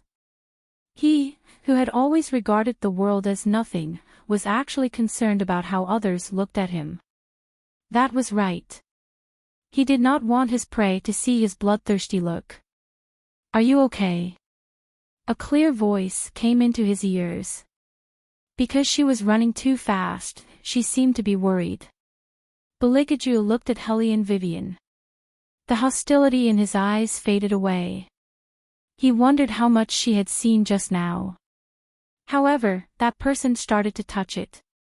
She touched it left and right. Then, she raised her head. Her face was full of seriousness. Do you have time to learn from each other? To be honest, when she saw His Highness's posture just now, she really wanted to fight with him. She wanted to see where his limit was. How did he crush a magical beast with his bare hands? Bailey Jia Ju smirked. Ordinary people would have thought of him as a monster if they saw his killing skills. She was the only one who wanted to fight with him from time to time. Sure. Belikaju's voice was calm. What do you want to bet? Hellion Vivian, anything. As long as His Highness was willing to fight with her. Belikaju looked at her. As if he thought of something, evil appeared in his eyes. Then the loser will warm the bed. Chapter 399. Warm the bed. Hellion Vivian instinctively felt that something was not right. After all, she had been tricked by someone's words. For example, the obligation of husband and wife. Come to think of it, the definition of warming the bed was, if she won, he would warm the bed for her. If she lost, she would warm the bed for him. Was there a difference between winning and losing? Hellion Vivian was speechless. Therefore, when His Highness agreed to fight with her, it was a trap for her to fall into. Hellion Vivian raised her eyebrows slightly. She crossed her arms and glanced at the man beside her. She saw that on that noble and flawless face, there was still a wicked and wanton arc. When the sun shone on it, it was like the shards of a diamond. Every part of it was just the right amount of handsomeness. When his thin lips pressed closer, he directly pressed them behind her ear. What? Are you going back on your words? Hellion Vivian trembled. She did not say anything. Yuan Ming's voice rang out, the formation has been broken. The person who set up the formation should still be at Green Dragon Lake. Don't flirt with your man for now. Hurry up and go to Green Dragon Lake to see who is controlling the formation. Hellion Vivian did not bother to correct Yuan Ming. She jumped out of the wooden window and flew toward Green Dragon Lake. Belikaju retracted his finger. His eyes fell on the evil beast on the ground. He stepped on it casually with his left foot, puff. Beside Green Dragon Lake, the little one with the gourd on his back was in pain. Black blood flowed out from the corner of his mouth. Master, the demon-transforming beast seems to have been killed. That person's spiritual power was too strong. Before I could react, I know. The man reached out and patted the little one's head. There was a comforting warmth in his voice. The dead man burial ground is no more. There is still the slaughtering of the courtyard. Emperor Murong's army should be here soon. However, we can't stay here any longer. Let's go now. As he said that, the man opened the paper umbrella in his palm and walked into the thick mist. Hellion Vivian, who had rushed over, only had time to see a blurry figure. Without any hesitation, Hellion Vivian struck with her left hand. A swoosh was heard. Lu Guang's silver knife shot towards the man's back. Hellion Vivian clearly heard the sound of clothes being torn. Then, it sounded like a child exclaiming, "Master!" However, when she got there, other than the bloodstains on the ground, there was nothing else. He really escaped quickly. Moreover, this person was very smart. Originally, she had stabbed him because she wanted to use the bloodstains to determine his location. However, other than the first pool of blood, Hellion Vivian did not find a second pool of blood. It was obvious that the other party had thought of this and reacted accordingly at the first moment. Such a meticulous mind was truly difficult to deal with. With your current cultivation, you won't be able to deal with that person. Yuan Ming's figure floated up, his eyes looking at the gradually dissipating mist on the lake. His formation was just broken, his body is a bit weak. Under normal circumstances, if you were to fight face to face, woman, your chances of winning are very low. Hellion Vivian picked up the silver knife that had fallen on the ground and put it back behind her waist. Her movements were handsome. I really want to see what kind of person he is. You'd better not see him. Yuan Ming rubbed his aching temples and curved his thin lips. However, to be able to hurt such a person, woman, you're already very abnormal. I think he thought of dodging, but he didn't expect your knife to be so fast. Hellion Vivian smiled and did not continue speaking. At this moment, the sound of footsteps could be heard from outside. The sound was too loud, it was hard to ignore it. Hellion Vivian reached out and grabbed a classmate who ran out, asking in a low voice, "What's going on?" That student shook his head, looking confused. "It's the prefectural magistrate. The prefectural magistrate is here with his soldiers." Prefectural magistrate. Before Hellion Vivian could think about it, she saw the prefectural magistrate walking in with a group of soldiers behind him. There were too many soldiers in that group, and they were guarding every exit of the academy. Hellion Vivian faintly felt that there was some kind of danger. In her previous life, she dealt with such matters. Therefore, she was very sensitive to the slightest sign of trouble. Hellion Wei paused her steps and glanced at the outside of the courtyard. The bailiffs outside had been replaced by armored soldiers. If they were only here to investigate a murder case, it would not be so grand that even the soldiers from the army would be transferred here. Thinking of this, Hellion Vivian's heart suddenly thumped. Investigating a murder case didn't require such a large formation, but if they wanted to deal with a prince, almost in the next second, Hellion Vivian turned around and returned to the inferior compound. Without a doubt, these people's target was Beligaju. At the same time, all the students were driven to the inferior compound, and the prefectural magistrate kept saying that it was for protection. However, the students were not stupid. They looked at each other and sensed that something was amiss. "Your Highness." The situation was urgent, so Aning didn't care about the people around him. He directly knelt in front of Beligaju and spoke faster than usual. "Prince Murong is not conducting a drill. He secretly mobilized the city guards and planned to cooperate with the prefectural magistrate to suppress the academy. I followed your Highness' order and went to the barracks nearest to the academy, but..." At this point, Aning raised his eyes and looked at Beligaju, who was still calm and collected. He clenched his fingers and seemed to be angry. They refused to send the soldiers. Hellion Wei's figure paused. In her impression, the 18 Shadows had never been in such a sorry state before. Although he was wearing black clothes, it was obvious that he was injured. Moreover, it wasn't just in one place. Because of the blood sticking to his clothes, it had already formed a shadow. From the moment he entered, he had been clutching his abdomen. It seemed that he had a knife wound. The situation was not as simple as Aning reported. Not only did the barracks at the foot of the mountain not send the soldiers, they also wanted to take the opportunity to kill Aning. But in this world, there was no one who didn't know.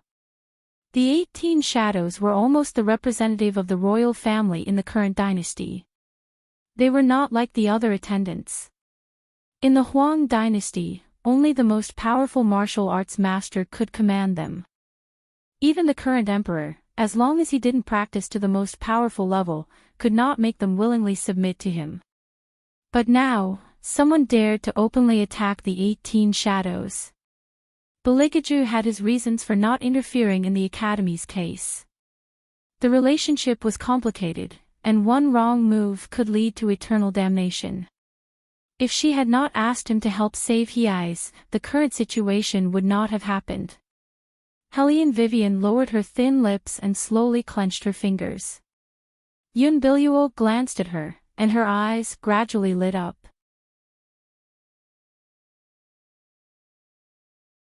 Chapter 400. She walked to a deserted corner.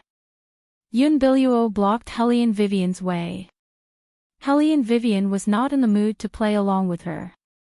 She looked up with a cold gaze and uttered coldly, "Get lost."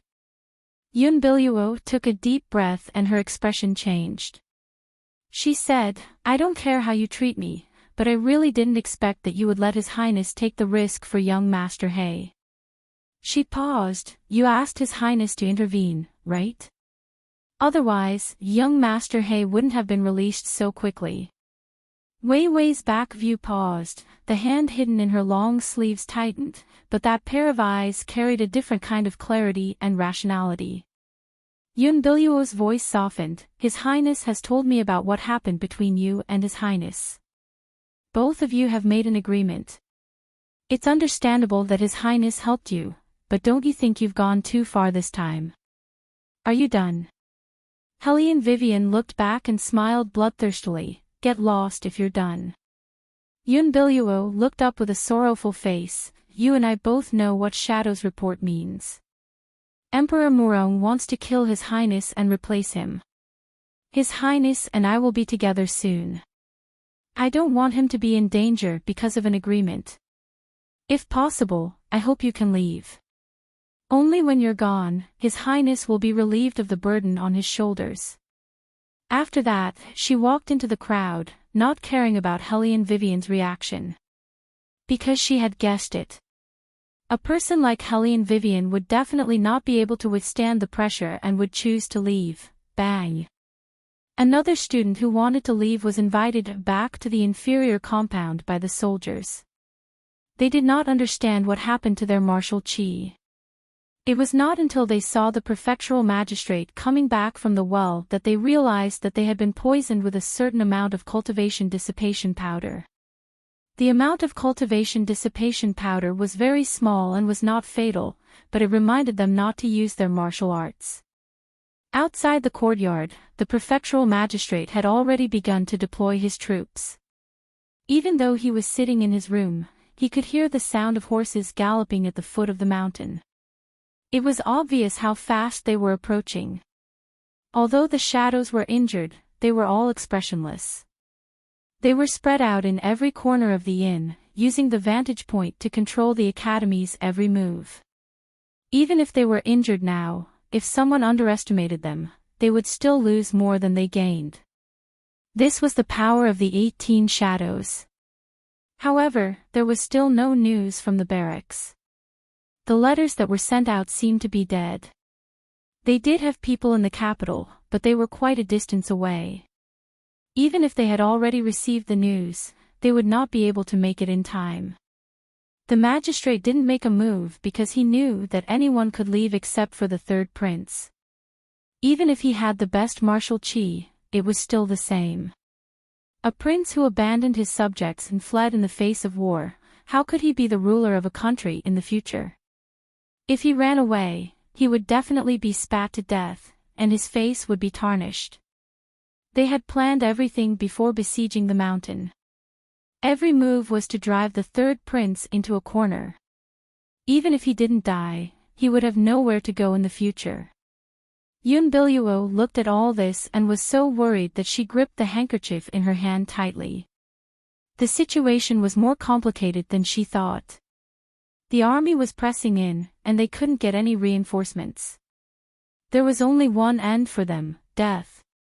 She didn't expect that things would turn out like this just because she asked the young master to send someone to arrest Hi's. No.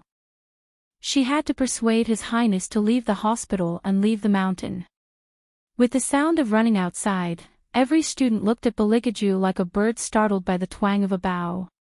Although they all had martial chi, they had never been in a war before. Among them, there was no lack of ladies from noble families who usually lived a very good life. They usually needed someone to support them when they walked, so they had never been frightened like this. At this moment, they were almost crying after a tiring day. Your Highness, let's get out of here quickly. We can't go on like this. Once the gate is broken, it will be difficult to leave. Yes, Your Highness, let's get out of here now. How daring can that magistrate be? Yun Biluo saw that everyone had spoken, so she also lowered her voice. Your Highness, I know you're worried about those students who can't leave, but at this point, we can only get out of here first. At most, we'll compensate them later. You are the prince of the great Huang dynasty. If something were to happen to you, what would happen to those people who have helped you for so many years? How many spies have you planted for so many years? Aren't you waiting for the day you can sit on that throne? The future prosperity and decline of the War Dragon Empire will all depend on you. Are you willing to die in this Azure Dragon Mountain? What Big Sister Yun said is correct. We only need to take the people from the superior compound and the fine compound away. The people from the remaining 2 compounds should have been willing to sacrifice their lives for His Highness. Among those people, most of them will also go into battle in the future. Now that His Highness has a use for them, what's wrong with them sacrificing a bit? The young ladies from the superior compound spoke these words confidently. Besides, they could definitely escape. Things were not as complicated as what Hellion Vivian thought. It was just an insignificant official who had an idea that he shouldn't have. There were many officials in the Green Dragon Mountain area. So what if the military camp didn't send troops? When they reached the capital, there would be someone to protect His Highness. No matter how bold they were, they wouldn't dare to hurt the third prince openly. It was undeniable that the ladies from the aristocratic families were so self-righteous. Even the military camp refused to send troops. How could they reach the capital safely? Facing this kind of stupid people, Bailey Jiaju curved his thin lips into a smile that wasn't a smile. Shadow, since these people want to leave so badly, then send them all away. Yes. Shadow lowered his eyes and looked at those overly pampered ladies from the aristocratic families. He couldn't help but shake his head in his heart. These people were hopeless. Didn't they know that during a siege battle, the first batch of people to escape would only die more miserably? His Highness's means were still so ruthless. I'm not leaving. Yun Biluo raised her beautiful teary eyes and looked at Beligaju with a gentle face. No matter what happens this time, I'll stay by your Highness's side and take care of your Highness. Yun Biluo didn't continue because the look in Beligaju's eyes made her extremely uncomfortable. That kind of aloof indifference, even without any emotion, made people feel that there was a hint of mockery in it. At this moment, a shadow guard came in from outside and said in a low voice, "Your Highness, the Princess Consort seems to be missing."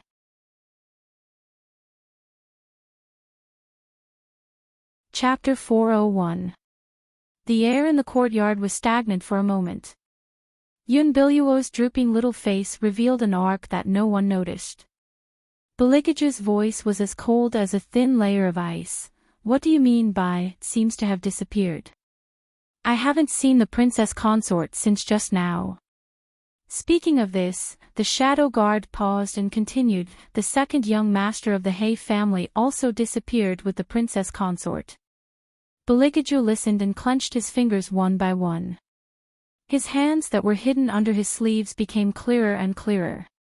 He clenched his fists so hard that his fingernails turned white.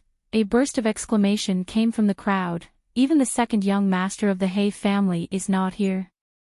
In my opinion, I'm afraid that the eldest daughter of the Hellion family was scared when she saw the scene outside. She didn't forget to bring along her old lover before she escaped. Yun Biluo listened to the surrounding conversations and subconsciously looked towards Beligaju's direction, as if she wanted to comfort him. She called out hesitantly, "Your Highness, it's understandable that Wei Wei did this. After all, anyone who saw such a scene would want to escape." Yun Biluo raised her head.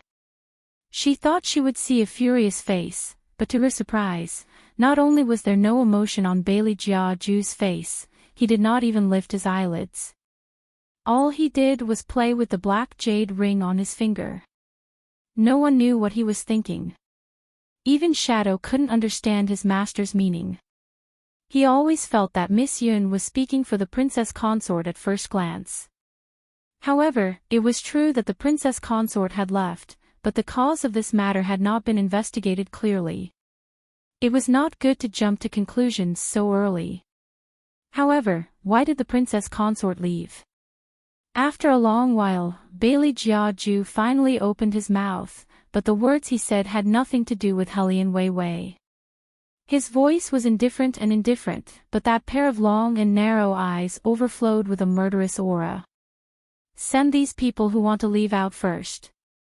Also, who told you that she escaped? Everyone froze. They didn't understand why his voice was so cold. They didn't understand why they could still feel the piercing coldness when they were about to be sent out. Shadow, who knew everything, lowered his head and replied with a yes. At the beginning, His Highness was probably just saying those words out of anger. But now, His Highness was truly furious. Perhaps the reason for all this was because these people had just spoken ill of the Princess Consort.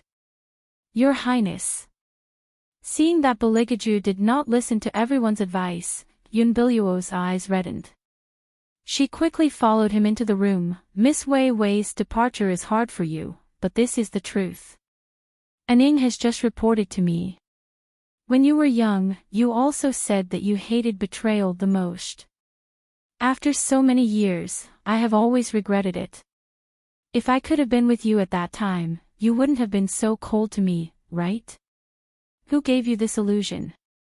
Beligaju sneered mockingly. He casually picked up a teacup and played with it in his hand.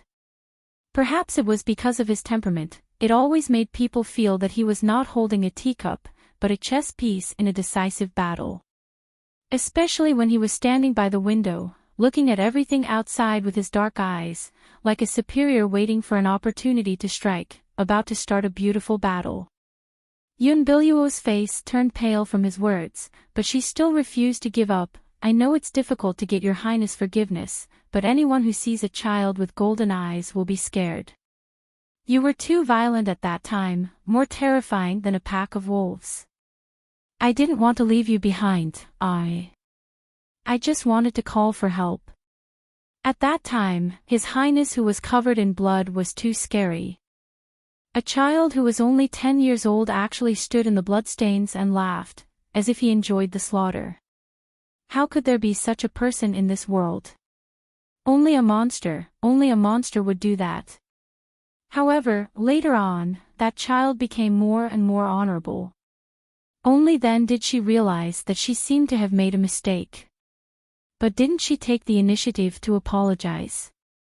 Why didn't His Highness give her a chance?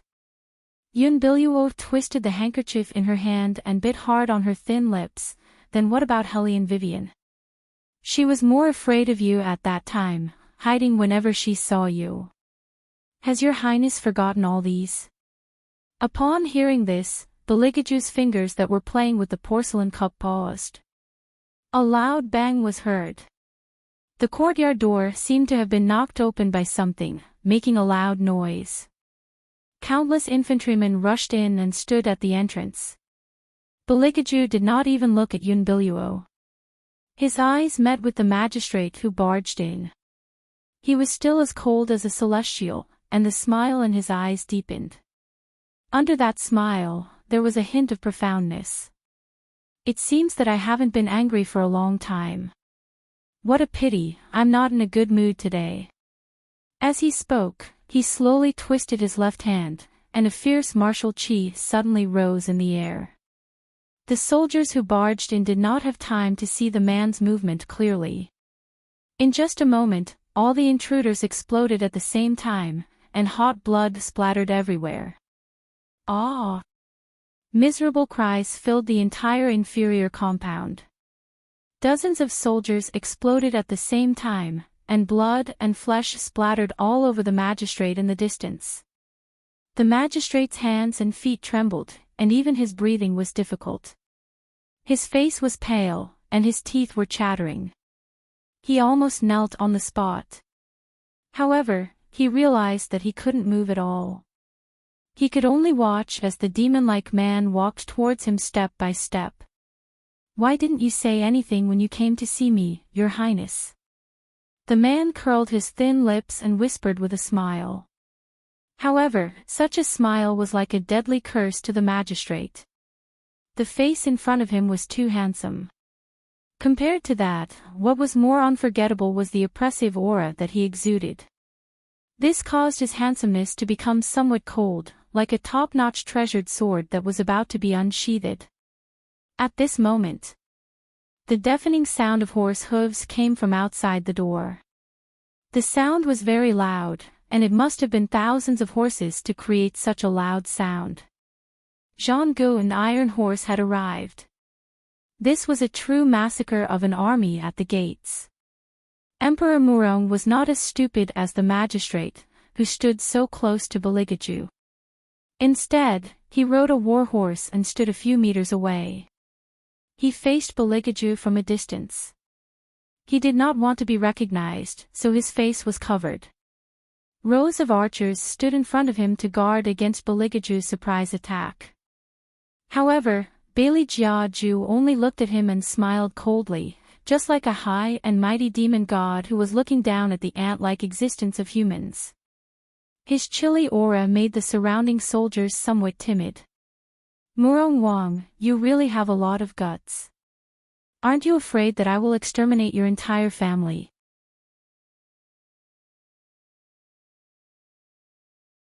Chapter 402. Emperor Murong was enraged by his arrogance. He no longer hid his identity and tore off the mask on his face. He looked into Beligaju's eyes with a cold smile. Your Highness wants to kill 9 generations of your family, but you need to be alive to escape. Based on the current situation, do you think you can escape? Even the shadows you send out were turned back. Now, the entire Green Dragon army is under my control. If you're really smart, you should obediently allow yourself to be captured. Otherwise, the people around you will suffer together with you. After all, the arrows have no eyes. Beligaju did not speak. The shadows, on the other hand, did not waver. Their handsome faces were calm and their eyes were burning. Beligaju did not let them protect him. Instead, he took a step forward. He walked slowly and elegantly, so much so that the people around him forgot to draw the bows in their hands. Do you really think that I will allow you to attack without making any preparations? At this moment, the cold and indifferent voice was like the cry of a superior weapon. Emperor Murong disagreed. Your Highness is talking about preparation. Are you going to the other barracks to ask for help? It's useless. No one will send their troops. The young master had personally ordered that all the barracks under the 4 great families were not to leave the barracks by even half a meter. This time, Bailey Jiaju must die without a doubt. Who told you that no one will send their troops? Suddenly, a cold and languid voice came from the thin mist in the west. Who's there? Emperor Murong, who was interrupted, was a little impatient. He waved his hand and all the archers raised their hands and aimed at the black fog. The voice only disappeared for a second before it was heard again. It's me. A white fog rose and a slender figure gradually appeared. Her straight and slender legs were more beautiful than a model's. She stepped in the billowing smoke. Her black robe fluttered in the wind, revealing a unique handgun at her waist. Her top-notch streamlined figure shone with low-key luxury.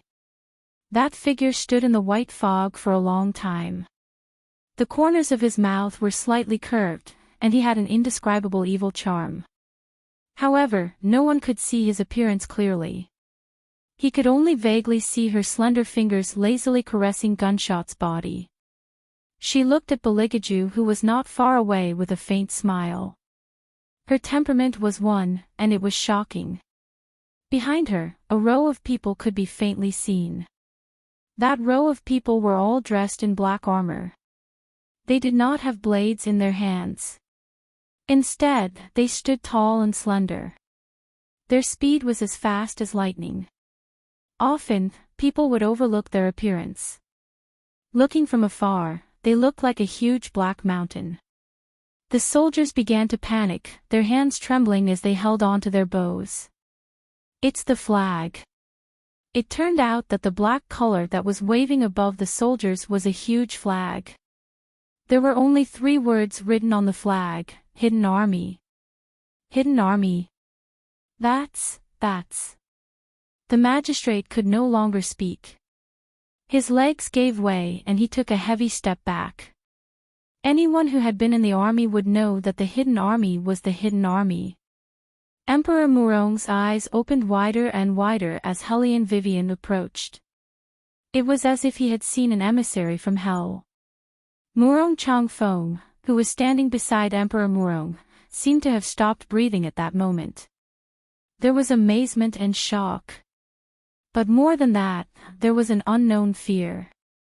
Just when everyone thought that the hidden army had disappeared with the change of Hellion family's owner, it actually appeared without any warning. And the person leading it, Murong Changfeng, suddenly raised his head and looked at the slender figure's face. It's her. It's actually her. Murong Changfeng's eyes shook violently. All these years, the reason why he allowed the people around him to bully Hellion Vivian was because she was a fool. In the future, she would not be able to help him in any way. That was why he listened to his father's orders and thought of ways to divorce her. But now, she actually became the leader of the hidden army. A huge sense of regret welled up in his heart. He could not hide it no matter how hard he tried. It turned out that he had long regretted it. However, those regrets had never been as strong as now. Yun Biluo, who was standing at the corner, looked at the scene in front of her.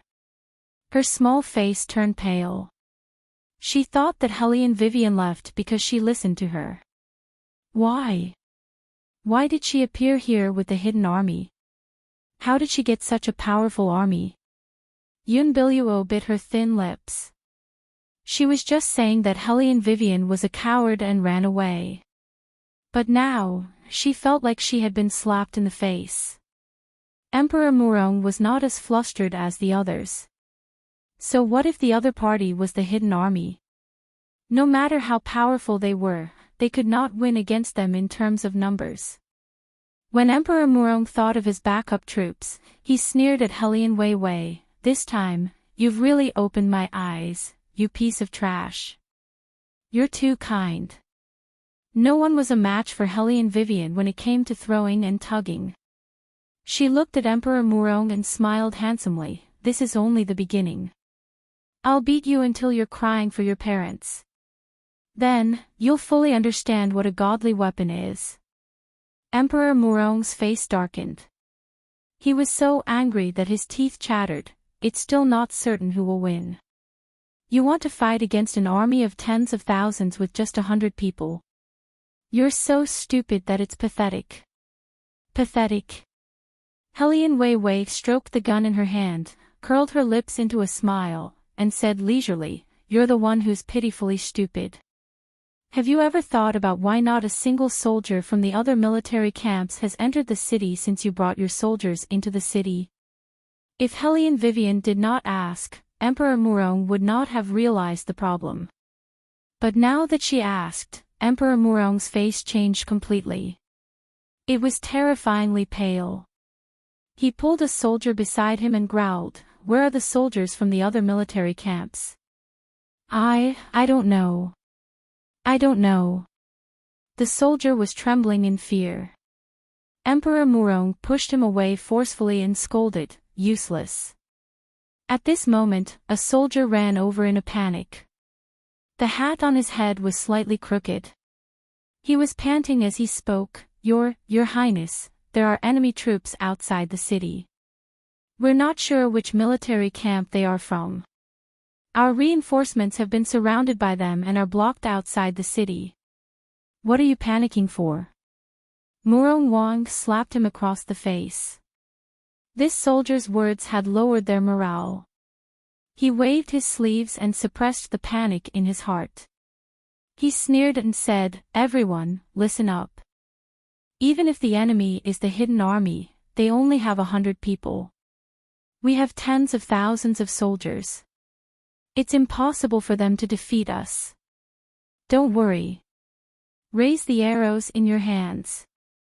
Each of you only needs to shoot one arrow to defeat them. Is that so?" Hellion Vivian heard his words and raised her beautiful eyebrows. She looked at little bald head who had been following behind her and smiled wickedly. Little 7, go get third sister-in-law's gun.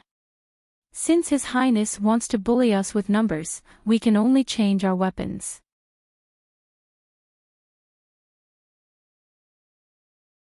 Chapter 403. The little 7th prince nodded his head in a dignified manner. Then, he bent down and picked up a black object. He lifted it up and handed it to Hellion Wei Wei. The length of the object was almost longer than the little 7th prince. When it stood upright, it could reach the little one's nose. It seemed to be made of metal and looked extremely heavy. Before anyone realized what it was, Hellion Wei Wei lifted it up with a force. With a smile on her face, she commanded, "Hidden Army, listen up. All of you, switch to the 18-round heavy impact machine guns." Then, the crowd heard a series of clicking sounds. All the soldiers in black raised their arms. Their left hand was a support and their right hand was holding up a black pipe. "Is this the equipment you were talking about?" Emperor Murong laughed. Obviously, he did not like the thing that looked like a bamboo pipe. Even the 18 black shadows were looking at each other. They couldn't understand why Wang Fei would take out such a child's toy. Only Beligaju's beautiful eyes darkened when he saw the black pipe. He looked at Hellion Vivian with his dark eyes and did not show any emotion. At this moment, Hellion Vivian picked up the sniper rifle and placed it on her shoulder. She adjusted the aiming device. Then, with an evil smile, she pressed the button. Boom! There was a flash of red light and the sturdy roof was lifted. 5 to 6 archers fell from their hiding place. The tiles rolled on the bluestone path and made an unbelievable deafening sound. Amidst the billowing smoke, the magistrate's expression was already sluggish. His mouth was wide open as he stared blankly at the woman who was walking towards them with a black spear on her shoulder. His legs, which were already weak to begin with, had now lost all feeling in them. "What is that?" The magistrate was out of control. Even his voice was close to shouting, "What is that fucking bomb?" Emperor Murong's face was filled with confusion and a chill from the bottom of his heart. He wanted to ask too. How could she blow up the house with just a lift of her hand? Was it like an explosive? But how did she put the explosive into the black pipe? How did she ignite it in an instant? At that moment, many thoughts flashed through Murong Wang's mind. But the only thing that was fixed in place was that they were finished. Even if they had tens of thousands of soldiers, it was impossible to win. How could he possibly win? Why had no one ever told him? Was there such a weapon on the divine land? What the hell was that thing? However, this was not the end. At the same time, countless well-trained hidden soldiers fired at the same time. Every shot hit the foot of the soldiers, and countless sparks flew. Amidst the thick smoke, Hellion Vivian walked casually and handsomely. She casually passed one of the special sniper cannons to Little 7. The little 7th prince stretched out his small hands and caught it firmly. He held it in his arms and followed behind Hellion Vivian. His small face was calm and there was not a trace of expression. He would attack whoever he was unhappy with. He was very mighty and domineering. The archers who were lying in ambush at the prefectural magistrate's side were all scared out of their wits. Not only did Hellion Vivian's attack make them not dare to act rashly, even the weapons in the hands of the hidden soldiers made them feel weak in the knees. They could no longer raise the bows in their hands. Not only was the opponent faster than them, even the accuracy of their shots was much higher than theirs. There was still the terrifying smoke around their feet. No matter how much Murong Wang roared, the archers maintained the same posture. Murong Wang, who had planned carefully for so long and thought that victory was in his grasp, was completely flustered at this moment. He looked at the figure that was getting closer and closer to him.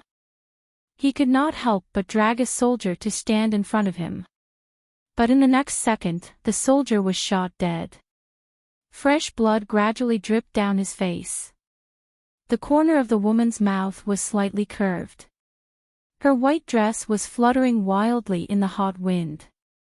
The night Rakshas's beautiful wings were flapping wildly. Her beautiful face reflected a seductive red, with undisguised arrogance and confidence. No matter how beautiful the color was, it was just a foil in front of her. Thump. The prefectural magistrate could not hold it in any longer. He knelt on the ground, crying and shouting, "Princess, please spare my life, please spare my life." It was over, it was completely over. What would the group of archers do now that the commander has surrendered? One by one, they put down the bows in their hands and knelt 10 miles away. It was a magnificent scene. Helene Vivian was still holding the sniper cannon in her hand. She raised her eyebrows and looked at the prefectural magistrate. She said lazily, "It's useless for you to beg me. You should beg His Highness." The prefectural magistrate was stunned and looked in the direction of Baligaju. That man, even though he was in the midst of the billowing smoke, was not stained by the dust. The elegant cloak draped over his shoulders made him look like an emperor who held the power of life and death in his hands. The more he was in a situation like this, the colder and more dangerous he looked. It was as if he was born to be a god who killed the world, giving people an absolute sense of oppression. The prefectural magistrate trembled in fear. In front of Helene Vivian, he still dared to beg for mercy. But in front of this man, he kept kowtowing. The sound was so loud that it was painful to hear. Baligaju did not even look at him. His eyes fell on Helene Vivian's small face. Helene Vivian did not understand why he was looking at her like this. She frowned. "Come here." No matter how much the world was tormented, the royal family's tone was always commanding, leisurely, and indifferent. Helene Vivian looked at the surrounding students and the archers who had just surrendered. She could not ignore Baligaju's feelings. She carried her gun and walked over. Her posture was quite handsome. But before she could finish her handsomeness, Baligaju lifted her chin. Helene Vivian's long and narrow eyes widened in an instant. She looked like a silly fox who had been bitten by a tiger. Wait a minute. Was this guy thinking of kissing her here? It turned out that Helene Vivian was thinking too much. Because the royal family saw that her face was dirty, they threw her a handkerchief and asked her to wipe herself. Helene Vivian was speechless. Holding a gun with one hand and wiping her face with the other, she still did such a stupid thing. A certain someone who was obsessed with cleanliness was always so crazy. Helene Vivian pursed her lips helplessly as she wiped her face. Baligaju looked at her and reached out to grab her hand. Holding it in his palm, his thin lips curled up. His deep eyes looked more charming than ever. His sexy voice rose slightly. "What were you looking forward to just now?" No,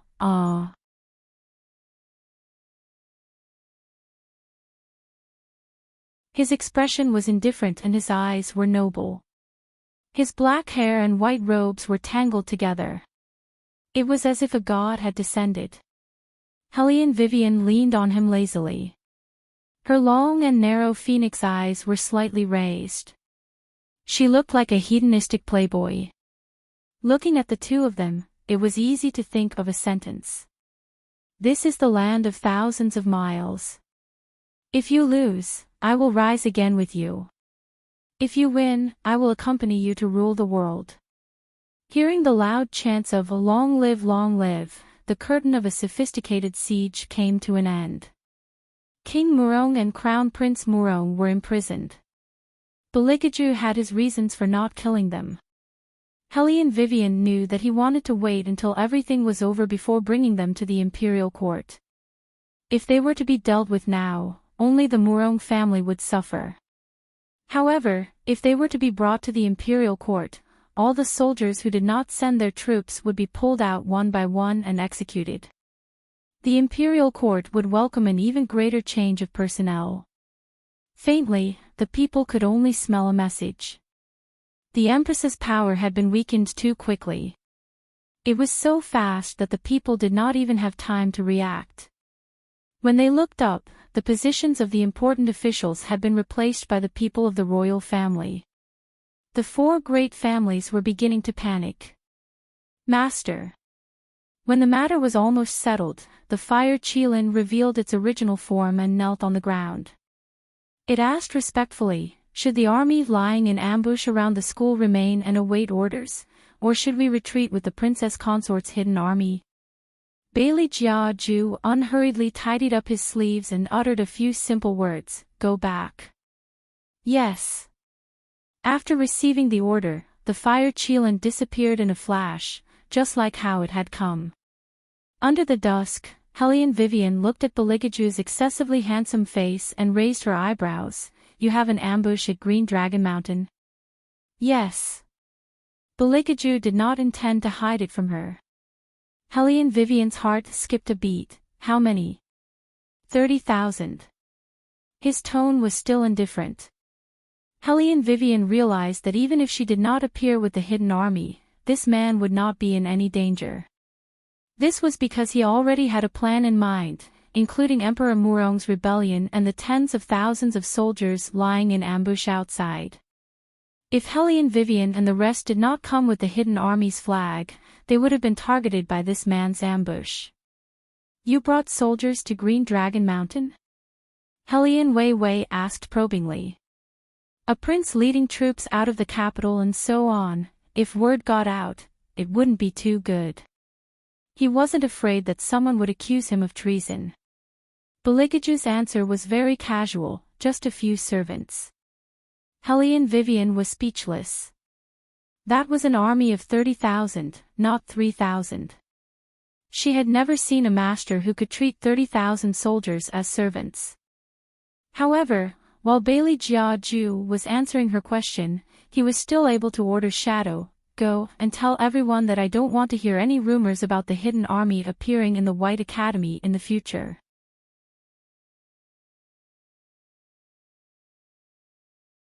Chapter 405. The hidden army looked at each other. What did he mean by rumor? They had clearly shown up. They did not expect the young master to agree with the third prince. Of course, Hellion Vivian would agree. Now was not the time to let others know that she had already obtained the hidden army. She had not prepared all the weapons yet. If she showed off too much, it would be easy for others to notice. You, come here, Beligaju spoke again. His tone was a little indifferent, making it hard to read his emotions. Hellion Vivian raised her eyebrows and followed him into the room. Just as she turned around, he pressed her against the door frame. Tell me, who allowed you to leave? I went to get help, not leave, Hellion Vivian said and smiled. Otherwise, how could I save the damsel in distress? Beligaju pressed against her. Save the damsel in distress. You? Wasn't I handsome just now? Hellion Vivian yawned lazily and looked at Beligaju. She wanted to walk out of the shadow that he had created. Frankly speaking, I stood up for you this time. Are you very grateful to me? Beligaju nodded and pulled her back. He slowly lowered his body and stared at Hellion Vivian. His soft ink-black eyes could easily make people sink into a deep pool. Hellion Vivian was a little uncomfortable under his gaze. Just as she was about to open her mouth, the heat that covered her lips instantly took away her words. The hand that fell on the side of her face was now holding her chin. Her lips were licked, her teeth were invaded, and he was teasing her mouth. He was obviously a cold person, but he could actually arouse such heat. From his mouth to his body, and the arms behind her back, it caused a strange sensation in her heart. Beligaju, you can't. She tried to move her lips away, but the stirring of her tongue turned her words into a murmur until they melted between the two of them. The moist heat and the scorching breath reduced her resistance. She could not resist Beligaju's kiss at all. Can't. Beligaju moved away slightly, as if to refute her words. He didn't allow her to breathe and once again devoured her lips. His fingers slipped into her clothes, and his deep voice was hoarse. Your body doesn't say so. She didn't know if it was because of the slightly cold temperature of his fingers, or because of his words. Helian Weiwei only felt that both of her legs were weak. She weakly endured his kiss in his embrace, and her consciousness also started to uncontrollably drift to the distance. Ah, Ju, I heard. The sudden noise woke up the two people who were intoxicated. Helian Vivian came out from Beligaju's arms and glanced at Tusu Feng. She rubbed her thin lips with the back of her hand and her breath was still a little unstable. I'll go out first. You guys talk. Beligaju didn't have the slightest shame of being caught red-handed. He reached out and tidied his collar, then looked at Tusu Feng. Next time you come in, knock on the door first. Tusu Feng smiled gently. I thought that a kid like you, who would feel dirty even if someone touched you, would never be enlightened. I didn't expect that, huh? How is it? Is it exciting to do this in the academy? It feels good.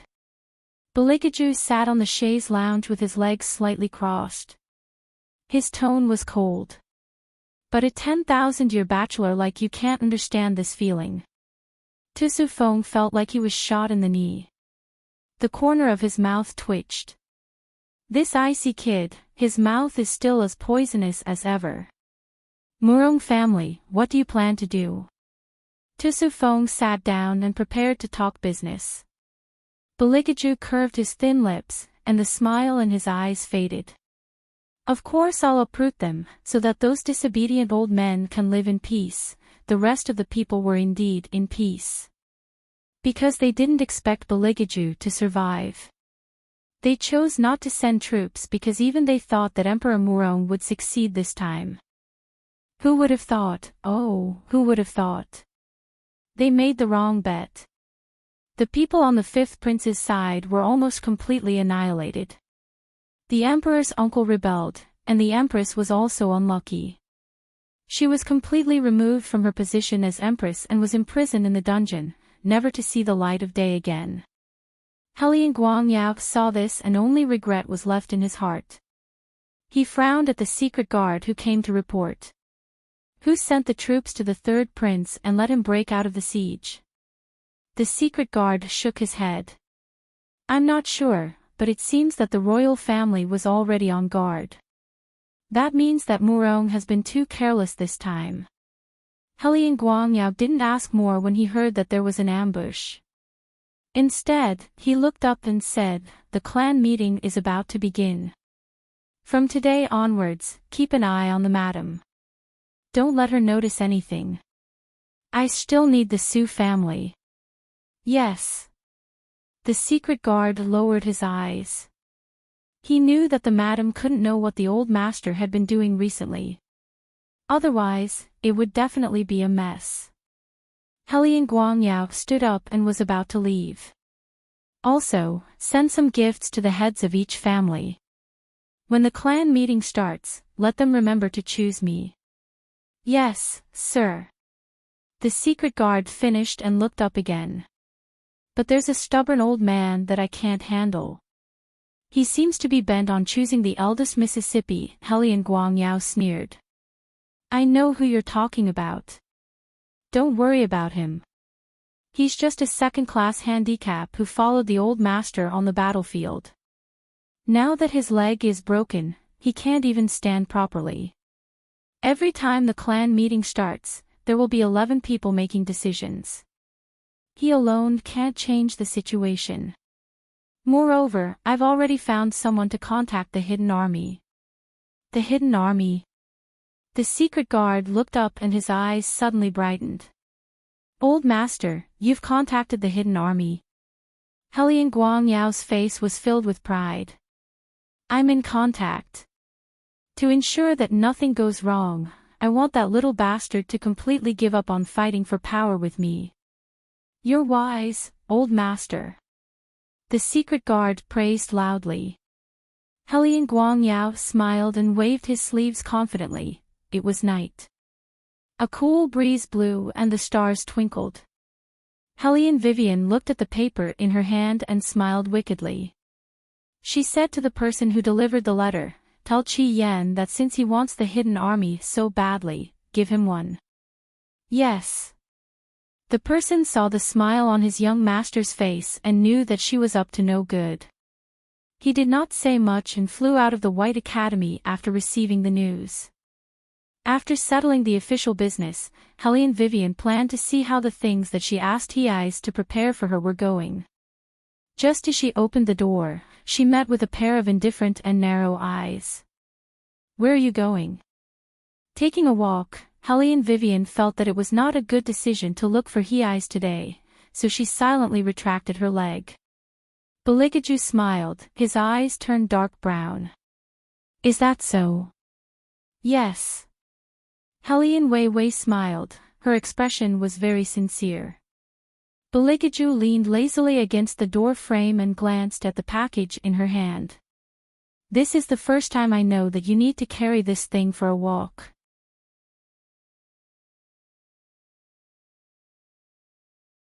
Chapter 406. I'll feel more secure if there's something accompanying me. Helian Wei didn't know that she was so good at lying. Beligaju looked at Helian Vivian and slowly took a step forward. Suddenly, his thin lips curled up. "So Madam has been hinting at me to accompany you." Helian Vivian was speechless. "That's great. I have time today. Tell me, where do you want to go?" Beligaju bent down and slid his slender fingers across the collar on her neck. It seemed that if she didn't tell him the truth, he would change to another thing and lock her up.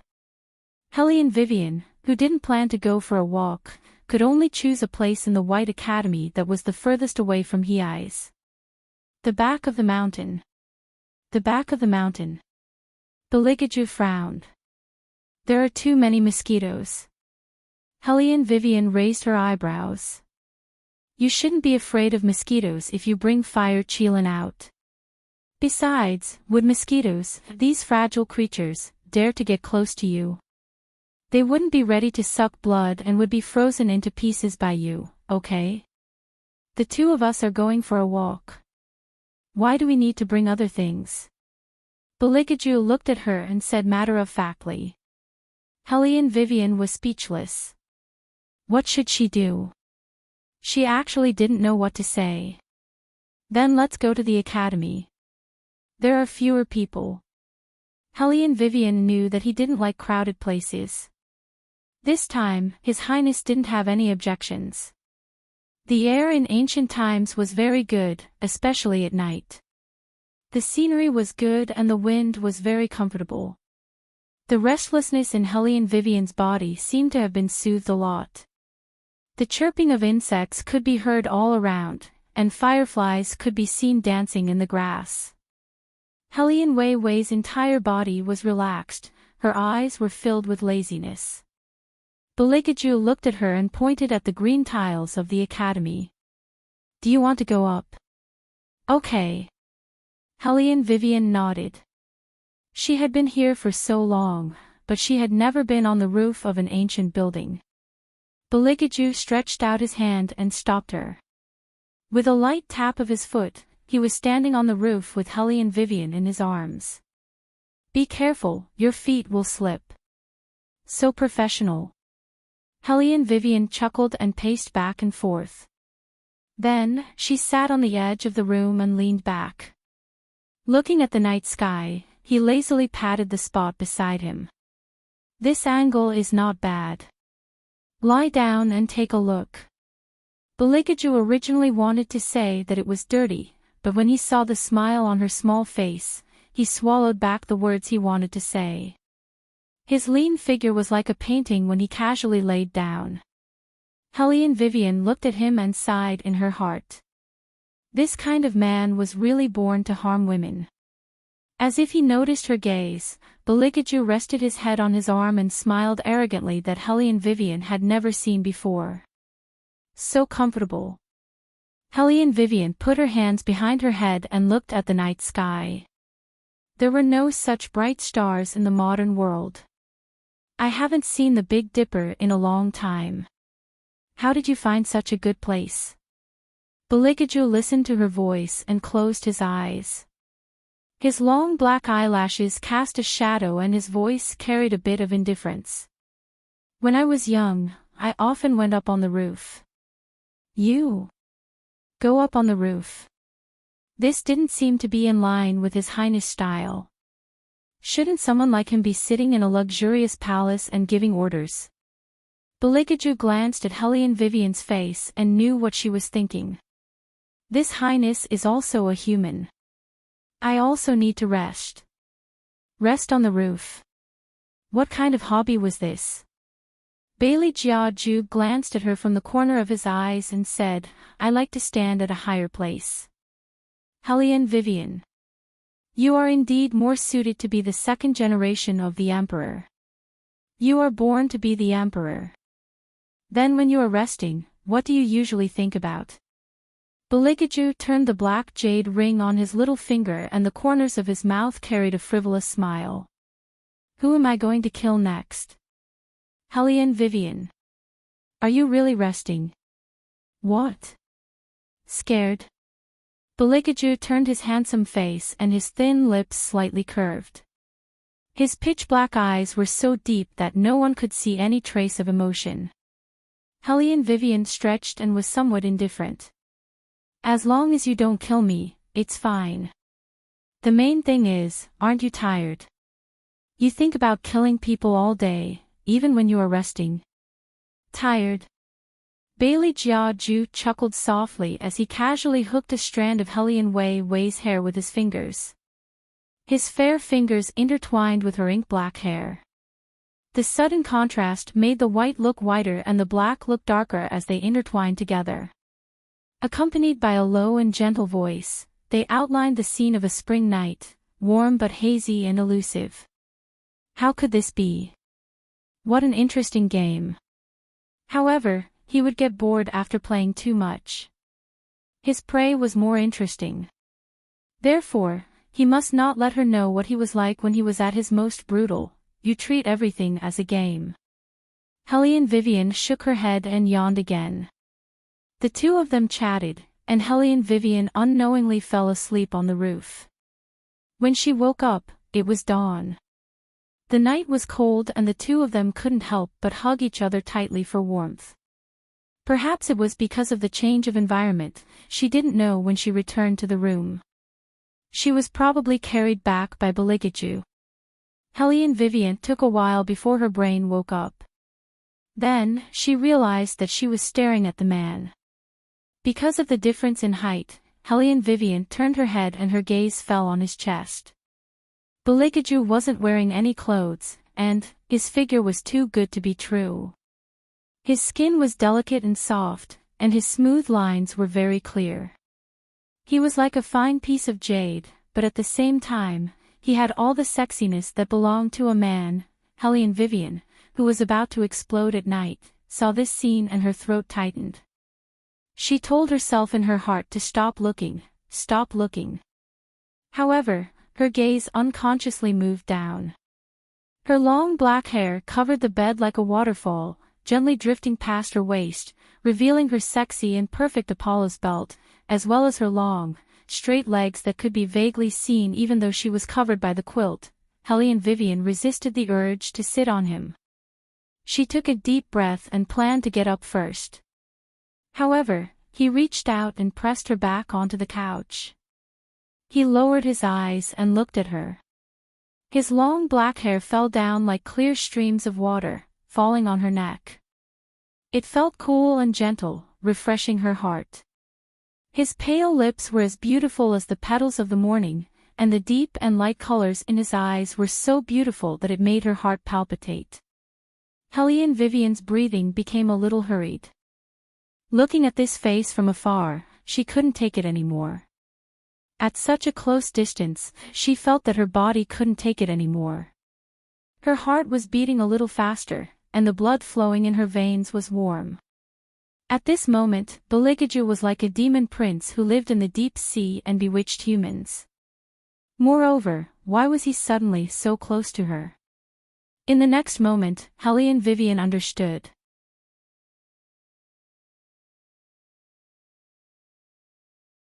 Chapter 407. Beligaju didn't raise his head. His delicate kisses fell on her fair neck, as if he was tasting the sweetest pastry. Hellion Vivian's fingers couldn't help but tremble from the waves of numbing heat. However, she knew that at this time, she really wasn't suited for such intimate actions. She flipped over and stood up from the bed. Bailey Jiaju raised his eyebrows and looked at the young girl in front of him.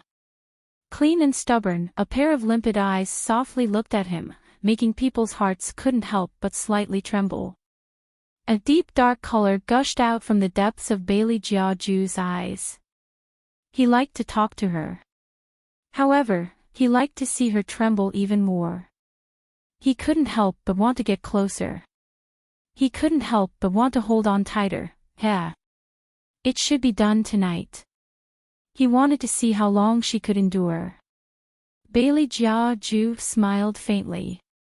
His raised eyebrows and slightly narrowed eyes were filled with a sense of black-bellied. Hellion Vivian didn't care about Beligaju anymore. She only wanted to find Hei's quickly and ask for the maids who were guarding her, in case anything went wrong.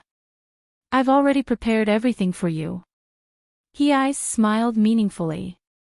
However, do you really plan to hold on by yourself? Hellion Wei replied with a and packed up all the things that she needed.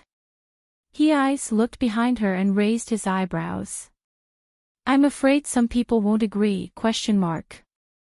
Hellion Vivian just raised her head. An arm wrapped around her waist and pulled her back forcefully. Beligaju was behind her.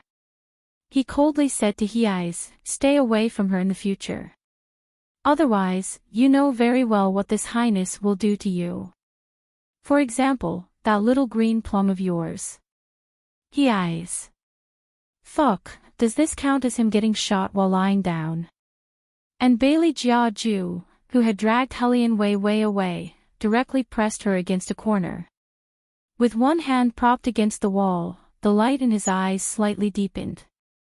Come, tell me, why in the world do you always look for Heizei? Yes. Hellion Vivian touched her wrist, which was hurting. Ask him for help to get a few maids. Tonight is the night of the full moon. I need them. Beligaju was so jealous that he was about to bubble. He gritted his teeth and said, you have my mark on you, and then you talked about dual cultivation with another man. I just asked him for help. Hellion Vivian was obviously lacking in confidence, although she didn't know why she lacked confidence. Beligaju narrowed his eyes dangerously. How could this person dare to say such words at this point? Could it be that he had not expressed himself clearly enough? Very, very good. He wanted to see how long it would take for that thick head of hers to be enlightened. He was really too good to this little thing. How could she forget that some people had to stab her a few times before she would understand what self-reflection was? Hellion Vivian didn't know what he meant by that. However, when it was time for lunch, she saw that there were two girls beside the royal family, who usually didn't eat in public. Both of those girls were very delicate and pretty. They probably felt that the third prince was very easy to get close to today. Once they came in, they smiled at everyone. So they couldn't help but want to talk to him. After all, the selection of the secondary consort was about to begin. Beligaju didn't talk to them, but he didn't drive them away either. The two girls thought that their chance had come. They slightly lowered their eyes and blushed. This was the scene that Hellion Wei saw when she came in. Bailey Jiaju was sitting opposite those two young girls, like a moon surrounded by a myriad of stars. She tried hard to suppress the discomfort in her heart. She took the bamboo chopsticks from Hei's and ate a few mouthfuls of rice, but she didn't have much appetite. But she knew that she had to eat. Otherwise, how could she have the strength to resist the tormenting full moon night? Hei's rested his chin on his hands on the table and watched with interest as Hellion Vivian's coldness increased rapidly.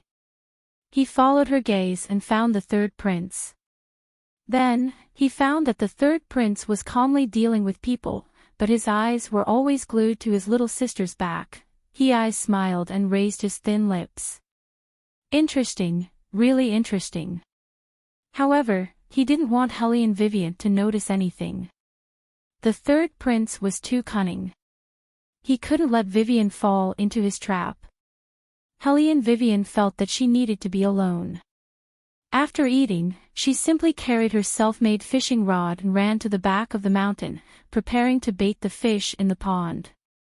Little seventh prince saw it and walked over with his two short legs. Third sister-in-law, what are you doing? Fishing. Hellion Vivian tugged at the fishing rod. That's strange. It's been almost an hour and not a single fish has taken the bait. Third sister-in-law, let me try. The little seventh prince's face was full of vigor, looking very confident. Hellion Vivian passed the fishing rod to him. In less than a second, the fish came up. It was very big and very fat. When Wei Wei looked at that fish, her indolent face was covered with dark clouds in a flash. She only saw one after another big fish with plump figures in the previously empty fish basket cheerfully swaying back and forth. Each and every one of their big mouths opened and closed, as if they were provoking her. Pfft, what's the big deal? Hellion Vivian leaned over and looked at the big fish jumping around in the basket. The corner of her mouth slightly raised. You fish are too open to lust. You don't know how to be reserved when you see a handsome young man. No wonder you became someone's meal. As she said this, she patted little seventh prince's shoulder. With a serious expression, she said, not bad, you used the handsome young man trick very well. Little seventh prince, Hellion Vivian touched her chin as if she thought of something. She suddenly smiled. Little seventh prince, go and get 2 of the explosives that I developed a few days ago. After a while, there was a rumbling sound. 2 muffled explosions sounded from the mountain behind the White Academy. A few shadow guards who followed Hellion Vivian appeared when they heard the sound. Smelling the thick smell of gunpowder, they looked towards the pond. The fishes were all frightened and jumped out of the water, as if they had seen a demon. The Princess Consort was looking at the pond with a smug expression. The 7th prince was looking up at her with eyes full of worship. Drops of cold sweat appeared on the foreheads of the shadow guards at the same time. They all felt that their Princess Consort was not in a good mood today, not in a good mood. Beligaju, who was leaning on the bush, listened to the subordinate's report. His thin lips curved, and then he followed Hellion Vivian, who was tidying up the fish basket. Hellion Vivian of course knew that someone was following behind her. She stopped and looked at him. Your Highness, why are you following me instead of choosing a secondary consort? There are no secondary consorts. Beligaju's voice was indifferent. Hellion Vivian smiled. Weren't there 2 just now? They came over on their own initiative. When Beligaju spoke, it always made people feel that he was smiling, so someone has to hurry up. Otherwise, the position will be taken away.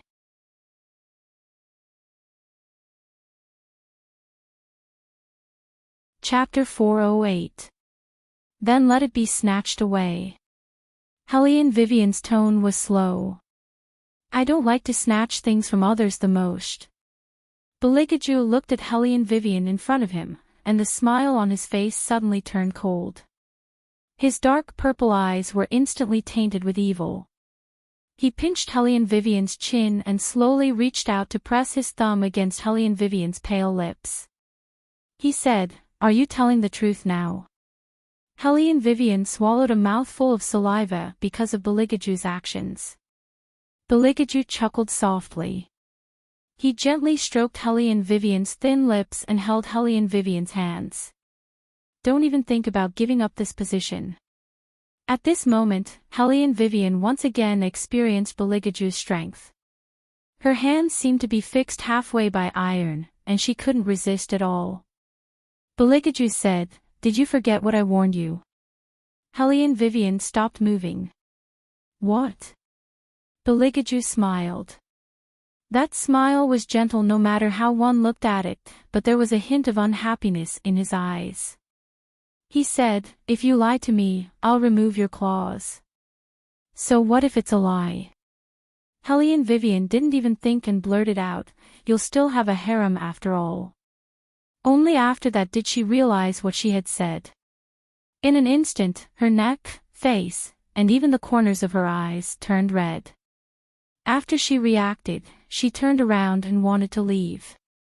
She didn't want to look at that person's smug expression. But Beligaju was faster than her. He pulled her over, raised her chin, and kissed her. That's enough." Hearing the embarrassment in Helene Vivian's voice, Beligaju finally bit his tongue before reluctantly withdrawing. He then lovingly leaned forward to lick Helene Vivian's red eyes. His fingers gently rubbed the smooth skin on the inside of his palm as he waited for Helene Vivian to calm her breathing. Helene Vivian only felt her whole body go limp, comfortable and a little embarrassed. Beligaju smirked and touched her forehead. His eyes were deep. "Well, what is the truth you want to say?" Xiao Qi, who was carrying the fish basket, raised his tiger head and looked at the two people in front of him. Then, his gaze landed on Helene Vivian. "Third sister-in-law, what happened to your face? Why is it so popular?" "The weather is too hot." Helene Vivian vaguely explained, but her eyebrows furrowed. Truth. Beligaju knew that he couldn't force a certain kind of animal too close. His slender fingers loosened, and then he glanced at his strong-looking younger brother. He ordered in a calm voice, "Look after your third sister-in-law, don't let her wander around." Yes. Little seventh prince believed that he was invincible when it came to completing missions. Helene Vivian didn't listen to the words of the adult and the child. After watching Beligaju's slender figure walk away, she casually found a cool patch of grass and lay down. She bit on the grass and began to think about life. As a responsible man, little seventh prince was very worried about his third sister-in-law being alone here. He decided to sacrifice the time he had to eat meat buns to accompany her. He strode with his short and thick legs and began to catch crickets around her. Helene Vivian didn't know how she and Beligaju got to this point, they were just helping each other. But weren't they helping each other a little too thoroughly? Their previous kisses were all because of some things. But today, thinking of this, Helene Vivian couldn't help but cover her mouth with one hand. The tips of her ears turned a little red. She could clearly feel that when Beligaju kissed her, there was some kind of surging emotion. Thinking of this, Helene Vivian's heart suddenly went into a frenzy. Then, it beat deafeningly, and her chest felt sore and numb. As if she had been enlightened, many inadvertent scenes and details connected, the anxiety in his eyes when he looked at her, teasing her with half-truths, tricking her into signing the contract, then what about her feelings for him? Helene Vivian lacked love in her previous life. She didn't even touch the line in the relationship between a man and a woman. Now that she thought about it. If he said "like" to her. Helene Vivian didn't have time to think before her heart reacted. It seemed to be a little uncomfortable, but it also beat very fast. Her face also felt a little hot. She had read about this before. It said that if a person liked the opposite sex. First of all, when she thought of him, her heart would beat faster. Then, she wouldn't be able to resist the other party's kiss. Then, after kissing, her face would turn red and her hands and feet would go soft. It seemed that it was all right. Her chest felt like it was stung by something. It was a little numb and also a little itchy. Hellion Vivian rolled on the grass and reached out to cover her eyes. It seemed a little bad. Hellion Vivian gasped for breath. Her heart was beating fast. She wanted to use her palm to cool down her hot cheeks, but found that her whole body's temperature was the same. It was so hot that her eyes almost overflowed with tears. An indescribable feeling came from an invisible place. It was like a small hook that pulled at her pulse. "Woman, it's almost dusk." Yuan Ming's voice sounded from the fantasy space. Hellion Vivian stood up. Her breathing was a little fast. "I know what to do. From now on, you and Xiao Bai will stay in the fantasy space. Don't come out again." "Wait, I'll say one last thing. You really don't want to consider." Yuan Ming didn't finish his words. Hellion Vivian closed the fantasy space. She casually threw a piece of beef jerky to Xiao Qi and told him to play by himself. Then, she called a few maids over and had them guard the back of the mountain. She walked towards the hot spring surrounded by clouds. But Hellion Vivian still underestimated the effects of dual cultivation on the body. She didn't expect that it would be so painful before the sky turned dark. Hellion Vivian didn't even take off her outer robes. She directly soaked herself in the water to cool down a little. However, she didn't know that a certain highness had been following behind her the whole time. "Are you going to move aside yourselves, or do you want me to do it?" Beligaju looked indifferently at the 4 maids in front of him. The maids glanced at each other. They were very loyal to Hellion Vivian. Beligaju curved his thin lips and summoned the fire Qilin. "Block them. You also don't follow in. Do you understand?" He said the last 3 words very slowly, with a thick coldness. The fire Qilin, who originally wanted to watch the show, tensed up and said in a steady voice, "Yes, my respected master." Beligaju strolled in. His posture was slow and elegant. As he walked, his slender fingers unbuttoned his collar. An unprecedented evil smile appeared on his face. Ha! He had waited for this day for too long.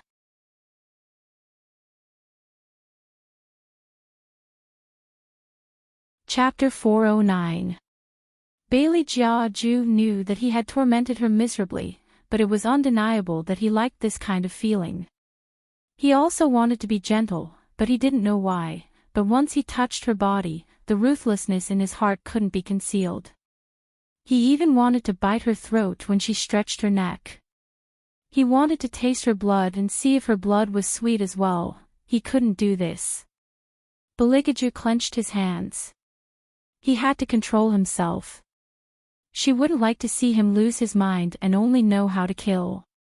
Beligaju took a deep breath. The demonic red light in his eyes gradually faded away. He reached out and stroked Hellion Vivian's hair, leaving a gentle kiss on her forehead. Then, he smiled evilly. Even if he didn't like her, he would keep her by his side. Whoosh! The night wind blew through the treetops. The azure dragon, who was sleeping at the bottom of the lake, seemed to have sensed something. It suddenly flipped and the entire lake became uncontrollable. The man in white took 2 heavy steps back. Blood seeped out from his thin lips. The little one with the gourd on his back gritted his teeth and called out anxiously, "Master." "I'm fine." The man in white brushed his finger across the corner of his mouth. His eyes darkened. The little one frowned. "What's wrong with the azure dragon? It was fine before. Is it not used to being tamed?" The man in white didn't say anything, but his dark and narrow eyes seemed to be covered with a layer of unfathomable fog. The azure dragon was still flipping in the lake. Its eyes were red and it seemed to be in a daze. "Master, master," it seemed to have smelled its master's scent. "Master, is that you?" The azure dragon sent out its consciousness, but what answered it was dead silence. The silence didn't fade away for a long time. "That's right, how could it be its master?" If it really was its master, it would be impossible for it not to receive its consciousness. It didn't have any more hope. The azure dragon lowered its eyes and sank to the bottom of the lake. The next day, when Hellion Wei Wei woke up, she only felt that her two legs did not feel like her own. When her feet stepped on the floor, they felt a little weak. However, her body seemed to have recovered a lot, and her whole body felt warm and comfortable. Yuan Ming urged her in the Xuanhuan space, "Woman, try your martial qi now and see if you can use your qi." Hellion Vivian nodded. She raised one hand and felt the airflow coming from her dantian. With a force, the teacup on the table was smashed into pieces.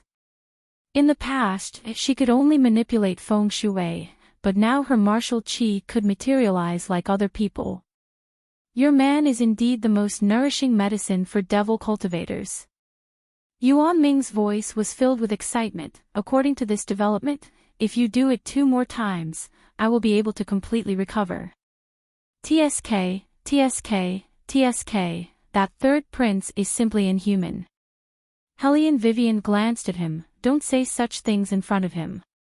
His Highness shouldn't want to be treated as his personal medicine-gathering furnace. As a domineering CEO, what she should do now was to find a way to chase after His Highness.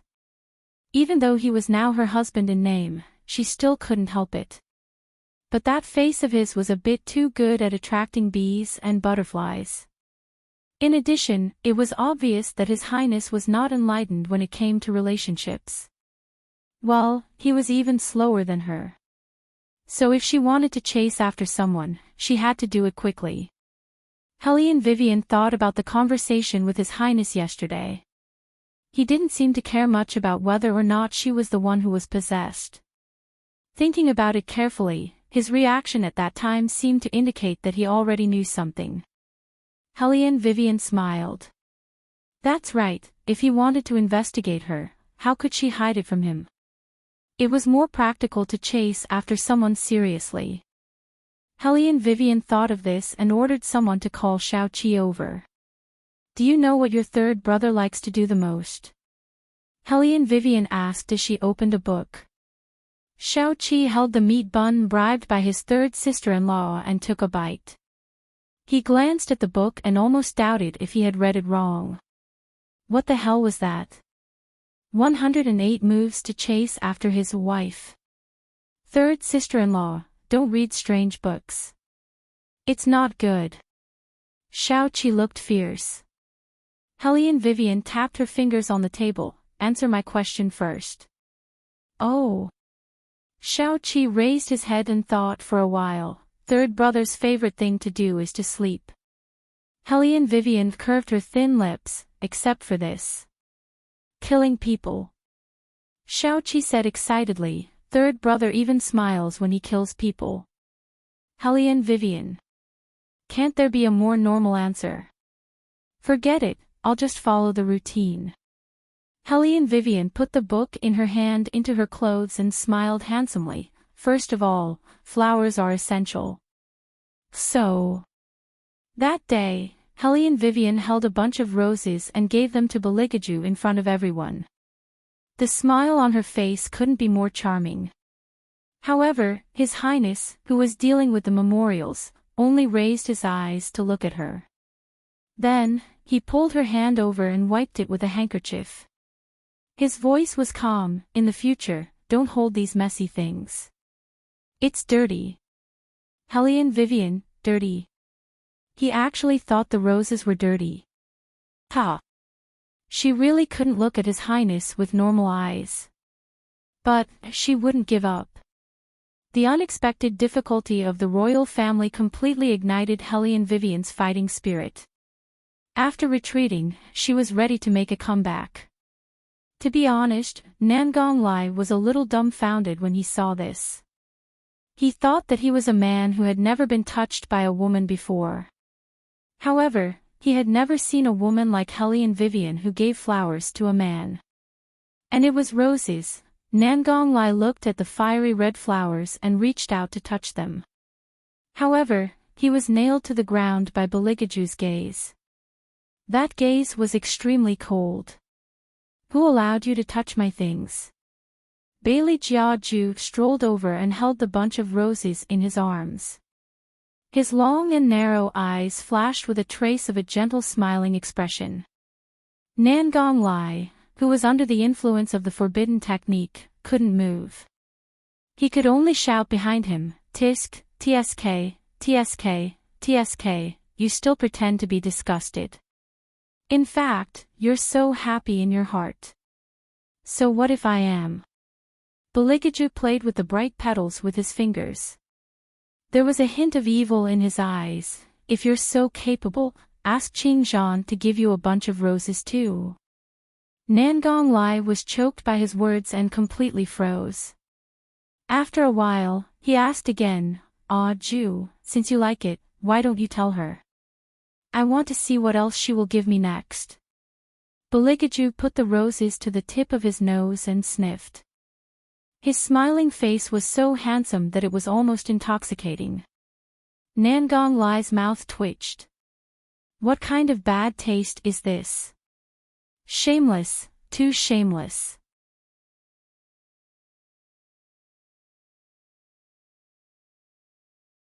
Chapter 410. Beligaju, on the other hand, was very happy. She didn't know how long it took. Only then did he pick her up and put her in his arms. He slowly stroked her back, so gentle that it was somewhat unbelievable. Hellion Wei Wei was originally very lazy. It's just that she didn't know why, when he was clearly chasing after his wife, her entire body would become soft in the end. However, the side of his face wasn't affected in the slightest as he leisurely tidied up his sleeves. There wasn't a single wrinkle on his body. Hellion Vivian felt that she had a bit of a bad start the whole day. However, the whole school was talking about her actions of sending flowers to the shop. He-Eyes couldn't help but ask her out to talk. "What exactly are you thinking?" "What do you mean, what am I thinking?" Hellion Vivian yawned. He-Eyes raised his eyebrows. "The things you did. Didn't you say you didn't like the palace and wanted to leave?" "Oh, that." Hellion Vivian retracted her slender fingers and smiled. "I thought about it later. Even if I don't like it, I don't have to leave. I can also try to change my environment." He-Eyes. When you make this kind of decision, can you not be so hasty? "Oh, right." Hellion Vivian's eyes lit up. "The people who are participating in the consort selection this time, you should investigate their backgrounds." "What do you want to do?" He-Eyes raised his eyebrows vigilantly. Hellion Vivian shrugged and smiled faintly. "Know yourself and know your enemy, and you will win 100 battles." "You're saying you're also participating in the selection?" He-Eyes looked at her face and really couldn't bear to think about the results of the selection. He only said implicitly, "I don't know about those people's backgrounds, but they're quite fair." He meant that you're so dark, why are you joining in the fun? You'll be defeated in minutes. However, Hellion Vivian really just raised her eyebrows and said, "Oh," meaningfully. What He-Eyes wanted to know wasn't this, so he paused and said, "What does this have to do with you sending the royal roses? Can't you see?" Hellion Vivian was also confused. "I'm chasing him." He-Eyes' face was full of shock. After being in the capital for so long, this was the first time he had seen a girl chase someone so swiftly and decisively. "It's fine if you're chasing someone, but why are you giving her flowers?" Hellion Vivian smiled mysteriously. "You don't understand." He-Eyes. He really didn't understand. Was there a need for a girl to send flowers when she was chasing someone? Shouldn't it be the other way around? A boy giving a girl a present. I've read a lot of books in the past. My experience in chasing people is also from those books because it's very easy to find a way to match my identity. Hellion Vivian didn't find any problems at all. She rationally shared her thoughts with He-Eyes. For example, the arms tycoon fell in love with me. He-Eyes shamelessly asked, "The munitions tycoon fell in love with me. What was that?" Hellion Wei Wei spent 20 minutes to roughly explain the entire book to He Zhe. He eyes finally understood, but the corner of his mouth twitched. So, your position is that of a munitions tycoon. Of course. Hellion Vivian lifted her chin slightly. She wasn't just a munitions tycoon, she was also a domineering CEO. I've analyzed it. The way to do it is basically to either domineeringly possess the other party at first, or say, I only love you in the whole world. Send flowers first, then cook, and finally settle everything with a kiss. As long as the movement is big enough and the scene is eye-catching enough, it's very easy to chase the other party. Hei's expression was slightly conflicted. Domineeringly possess the other party. That doesn't fit my style. Hellion Vivian was a little shy when she said this. I like to do it step by step. Hei's, who asked you this? How do you think a girl like you can domineeringly possess the royal family? Tell me. So, I learned a little more. Hellion Vivian was serious in her work. Of course, she wouldn't only make one preparation when it came to chasing someone. I also read this book. As she spoke, she took out the book that she had hidden and handed it to Hei's. When I saw it, I was really happy. Because it was the one that gave me the inspiration for the specific way to chase someone. Hei's looked at the book cover. The words 108 Ways to Chase Your Wife were written in black and white. Chase your wife. Wife. This is the inspiration it gave you, how to go on the path of courting death, right? You'd better not let the royal family see this book. Hei's chuckled twice. Hellion Vivian sighed deeply. Unfortunately, he already knows. Hei's. He actually didn't strangle you to death. Actually, I feel that what I did wasn't eye-catching enough. Hellion Vivian continued. Hei's already didn't know what expression to use to face her. He wailed in his heart, trust me, you're eye-catching enough. Right now, the entire academy is talking about you sending flowers to His Highness. Even the teacher in class fainted because of you. What else do you want? I thought of a good idea. Hellion Vivian lowered her eyes and suddenly smiled evilly. I need your cooperation. Hei's covered his face. I don't want to be beaten to death by the royal family. Last time, he even threatened me that if I saw you again, he would directly bestow a marriage upon me. Don't worry. This time, we're doing something big and grand. He won't care. Hellion Vivian raised the corners of her eyes with a unique laziness and slyness. Hei's was about to cry. What kind of sister did he actually acknowledge? It was night. The sky gradually turned dark.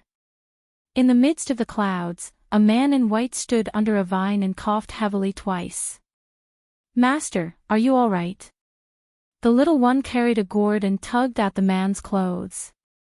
Her face was full of worry. Master, what's wrong? The man in white smiled faintly. Nothing. Are you unhappy because she sent flowers to someone else today? The little one bit her lips. Master, why don't you tell her that you've been looking for her for so long? For her, you even went to the underworld. You even made your body become like this, but she doesn't know anything. The man in white reached out and stroked the little one's head. I'll tell her. I'll tell her when she really wakes up. But the previous array has been broken. We have to set up a new one. The little one's eyes darkened. The night wind swept across the green dragon lake, stirring up another layer of ripples. The man in white grunted. His voice was a little cold, and he was a little absent-minded. The little one knew that he still hadn't forgotten what he saw today. She lowered her little hand and obediently followed him into the bustling commercial compound.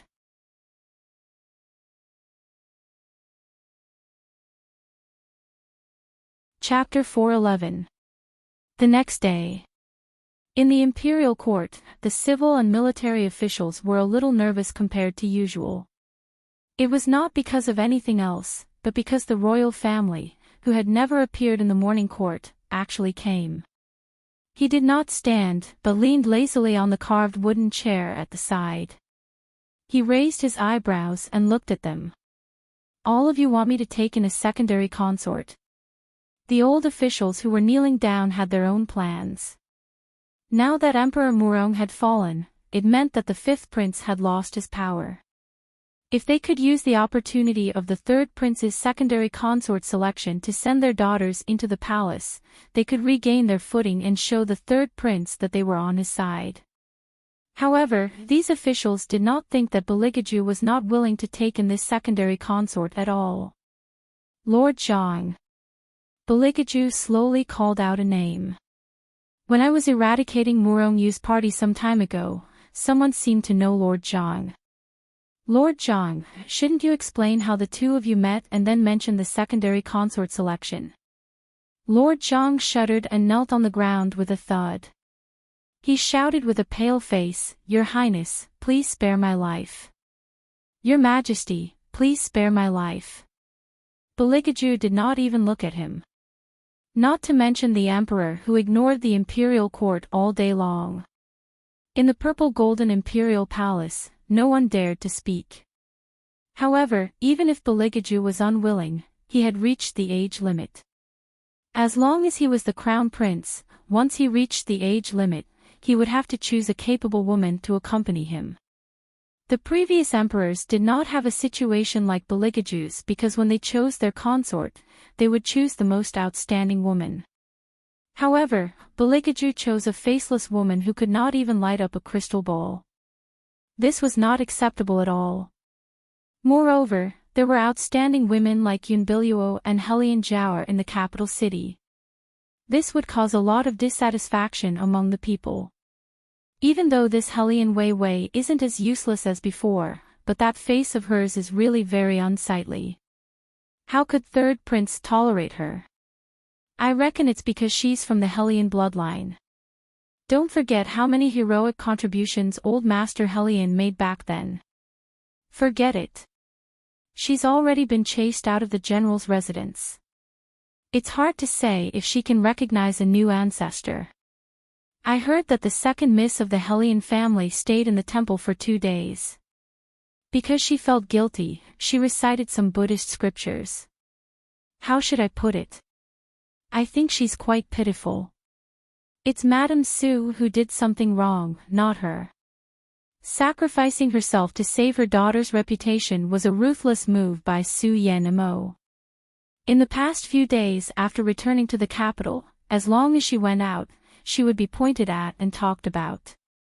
She hated Helian Vivian from the bottom of her heart. She hated her so much that the roots of her teeth were itching. If it wasn't for that little bastard, she didn't need to suffer such humiliation. Moreover, Su Yanmo clearly knew that before the secondary consort selection, reputation was very important to the selected ladies. That was why she did what she did. For so many days, the Su family had started to restrain her because she had used too much previously. Murong Guangyao was nowhere to be seen all day long. She knew that he felt that she had embarrassed him by parading around, so he didn't even want to be close to her. Su Yanmo was the only one who knew how tough her life had been recently. However, it was worth being happy that before the appearance evaluation, Jiao Er's reputation had finally improved. Jiao Er. Su Yanmo stood beside the sedan chair and waved at the Helian Jiao. She took the white handkerchief in her hand and wanted to wipe the sweat on her forehead. The Helian Jiao turned her head and hurriedly glanced at the few ladies who were walking with her just now. She then pulled Su Yanmo aside and asked, "Mother, why are you here? I saw that you didn't go home, so I was worried about you." Su Yanmo was stunned for a moment before she replied, "What's wrong?" The Helian Jiao looked up and twisted the white handkerchief with her fingers.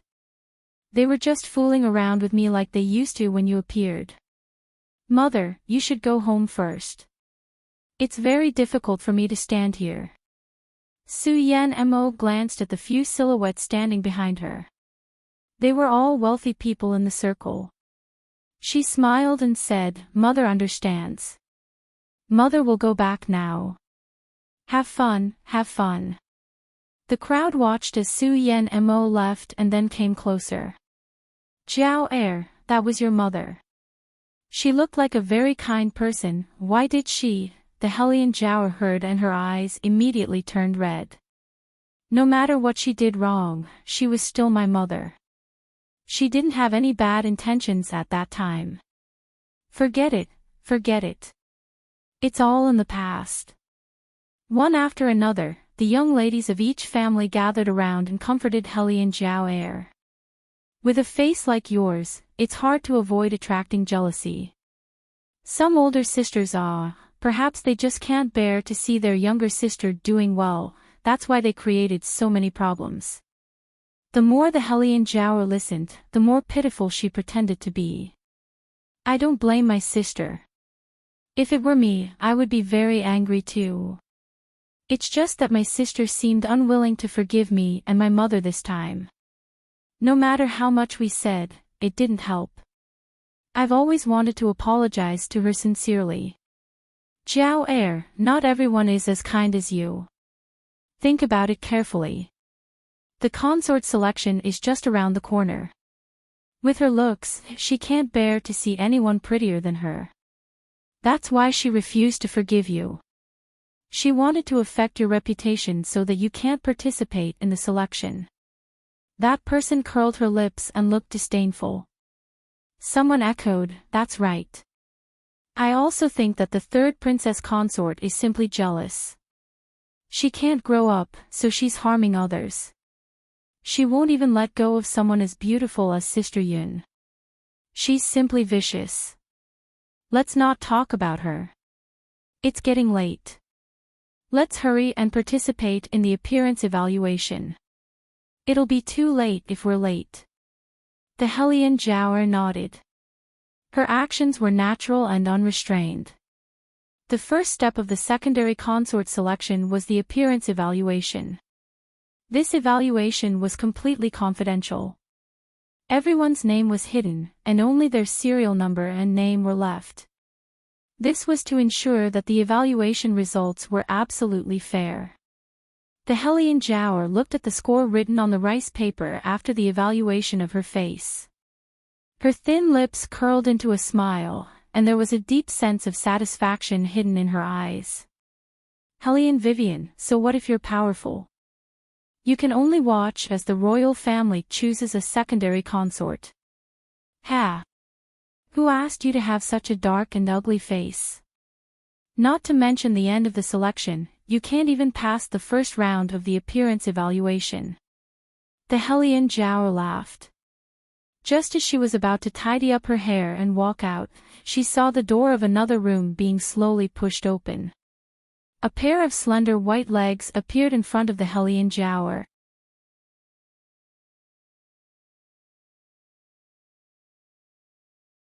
Chapter 412. The Hellion Jiao could clearly hear the gasps coming from all around. Looking at the woman walking towards her, she subconsciously clenched her fists. How could it be her? That village girl from the red light district. Perhaps it was because the noise was too loud, the people around them also looked in their direction. In the afterglow of the setting sun, a woman in a bright red robe was holding an umbrella inlaid with black feathers. Only her face was exposed. She had a pair of languid eyes, and her skin was as white as snow. Her long, curly chestnut-colored hair was no longer bound by a wooden hairpin and was casually draped behind her back, giving people the illusion that she was extremely clean. The people standing beside the Hellion Jiao were already a bit dumbfounded and asked blankly, "Who is this? How would I know?" The Hellion Jiao bit her lip and clenched her fists even tighter. She didn't expect that person to be qualified to participate in the appearance evaluation. The people nearby glanced at the Hellion Jiao and said, "Jiao Er, your tone is very strange." "Sorry. The Hellion Jiao rubbed her head and said, I'm probably a bit tired. My body hasn't been very good recently.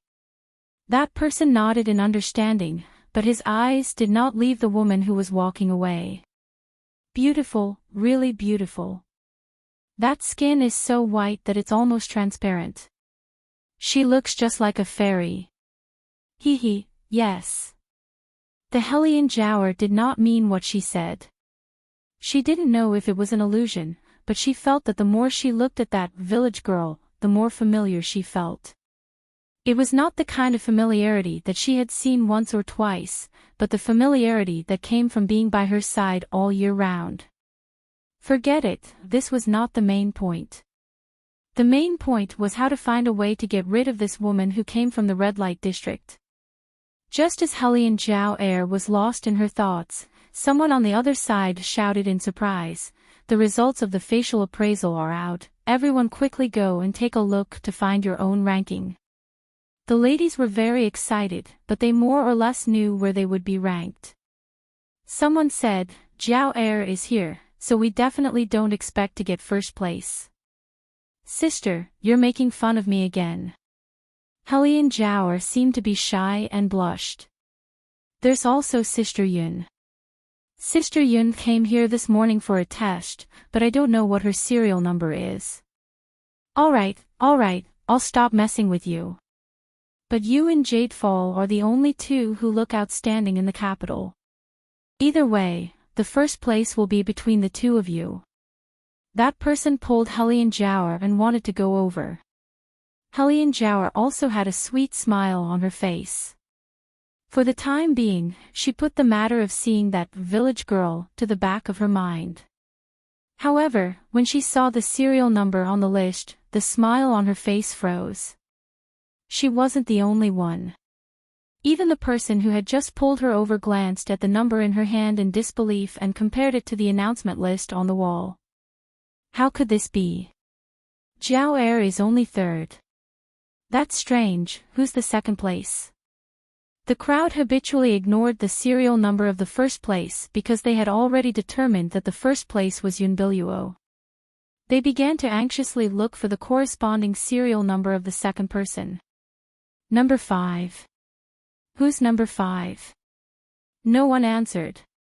The ladies frowned one after another. They were very puzzled by the sudden appearance of the second place. Someone whispered, why don't you ask who's number 11? What's there to ask? It's definitely Sister Yun. I'll look for her when I return to the academy and tell her this good news. Hellion Jiao could no longer hear what the people around her were saying. All her attention was on the announcement list, as if she had fallen into a pool of ice water. Third place. How could she only be third place? Could it be because of that village girl who had just walked out? Hellion Jiao gripped the handkerchief in her hand tightly. She didn't want to be so ruthless. She was the dignified daughter of the general's residence. Why should she be oppressed by a bitch who came out of nowhere? Just wait and see. She must find out who this person is and then ruthlessly slash her face. Hellion Jiao's heart was filled with sinister thoughts. She turned her body sideways and instructed the mammy that Madame Su had found for her. She wanted the mammy to privately find the person in charge of this appearance appraisal. She wanted to first revoke the qualifications of that village girl before anything else. However, this time, it was not as easy as Hellion Jiao thought. The nanny returned and shook her head at her. Hellion Jiao did not expect that there would be a day when her identity would not work. Even money was not useful. What's going on? The nanny looked around and said, the person in charge did not even accept the money. He looked very scared and his face was pale. Hellion Jiao snorted coldly, it's probably a new person who has not done this before. I'll talk to him directly later. Yes. The nanny bowed her head respectfully. It was easy for Hellion Jiao to find Lord Liao, who was in charge of the overall appearance appraisal. When Lord Liao saw Hellion Jiao, his eyes were fixed on her, and the light in his eyes circled her body. Helian Jiao usually did not want to interact with official Liao. He was obviously the same age as her father, but every time he saw her, he would always look at her with that very uncomfortable gaze. Jiao, come here. Tell Uncle Liao what's going on. Official Liao reached out and pulled Helian Jiao over, letting her sit on the wooden chair next to him. If it was before, Helian Jiao would definitely ignore him. But now, Helian Jiao also knew the current situation of the general's residence. If she wanted to succeed, she naturally had to learn to soften her attitude. Uncle Liao, I want you to do something for me. Helian Jiao softened her voice, a bit like she was acting coquettishly. When the man with the surname Liao heard this, his whole body went limp. He took the opportunity to pour water for Helian Jiao and placed his hand on the little hand that he had been yearning for day and night. What is it? Not to mention one thing, Uncle will do 10 things for you. Helian Jiao was not a young girl who did not know anything. In the past, in order to drive a wedge between Helian Vivian and Murong Changfeng, she deliberately learned those things between men and women. She had a dream that night, as if she had secretly eaten the forbidden fruit. Now that official Liao touched her hand like this, she did not know why her whole body felt a little hot. When official Liao saw that she did not refuse, he became bolder and put his hand on her thigh.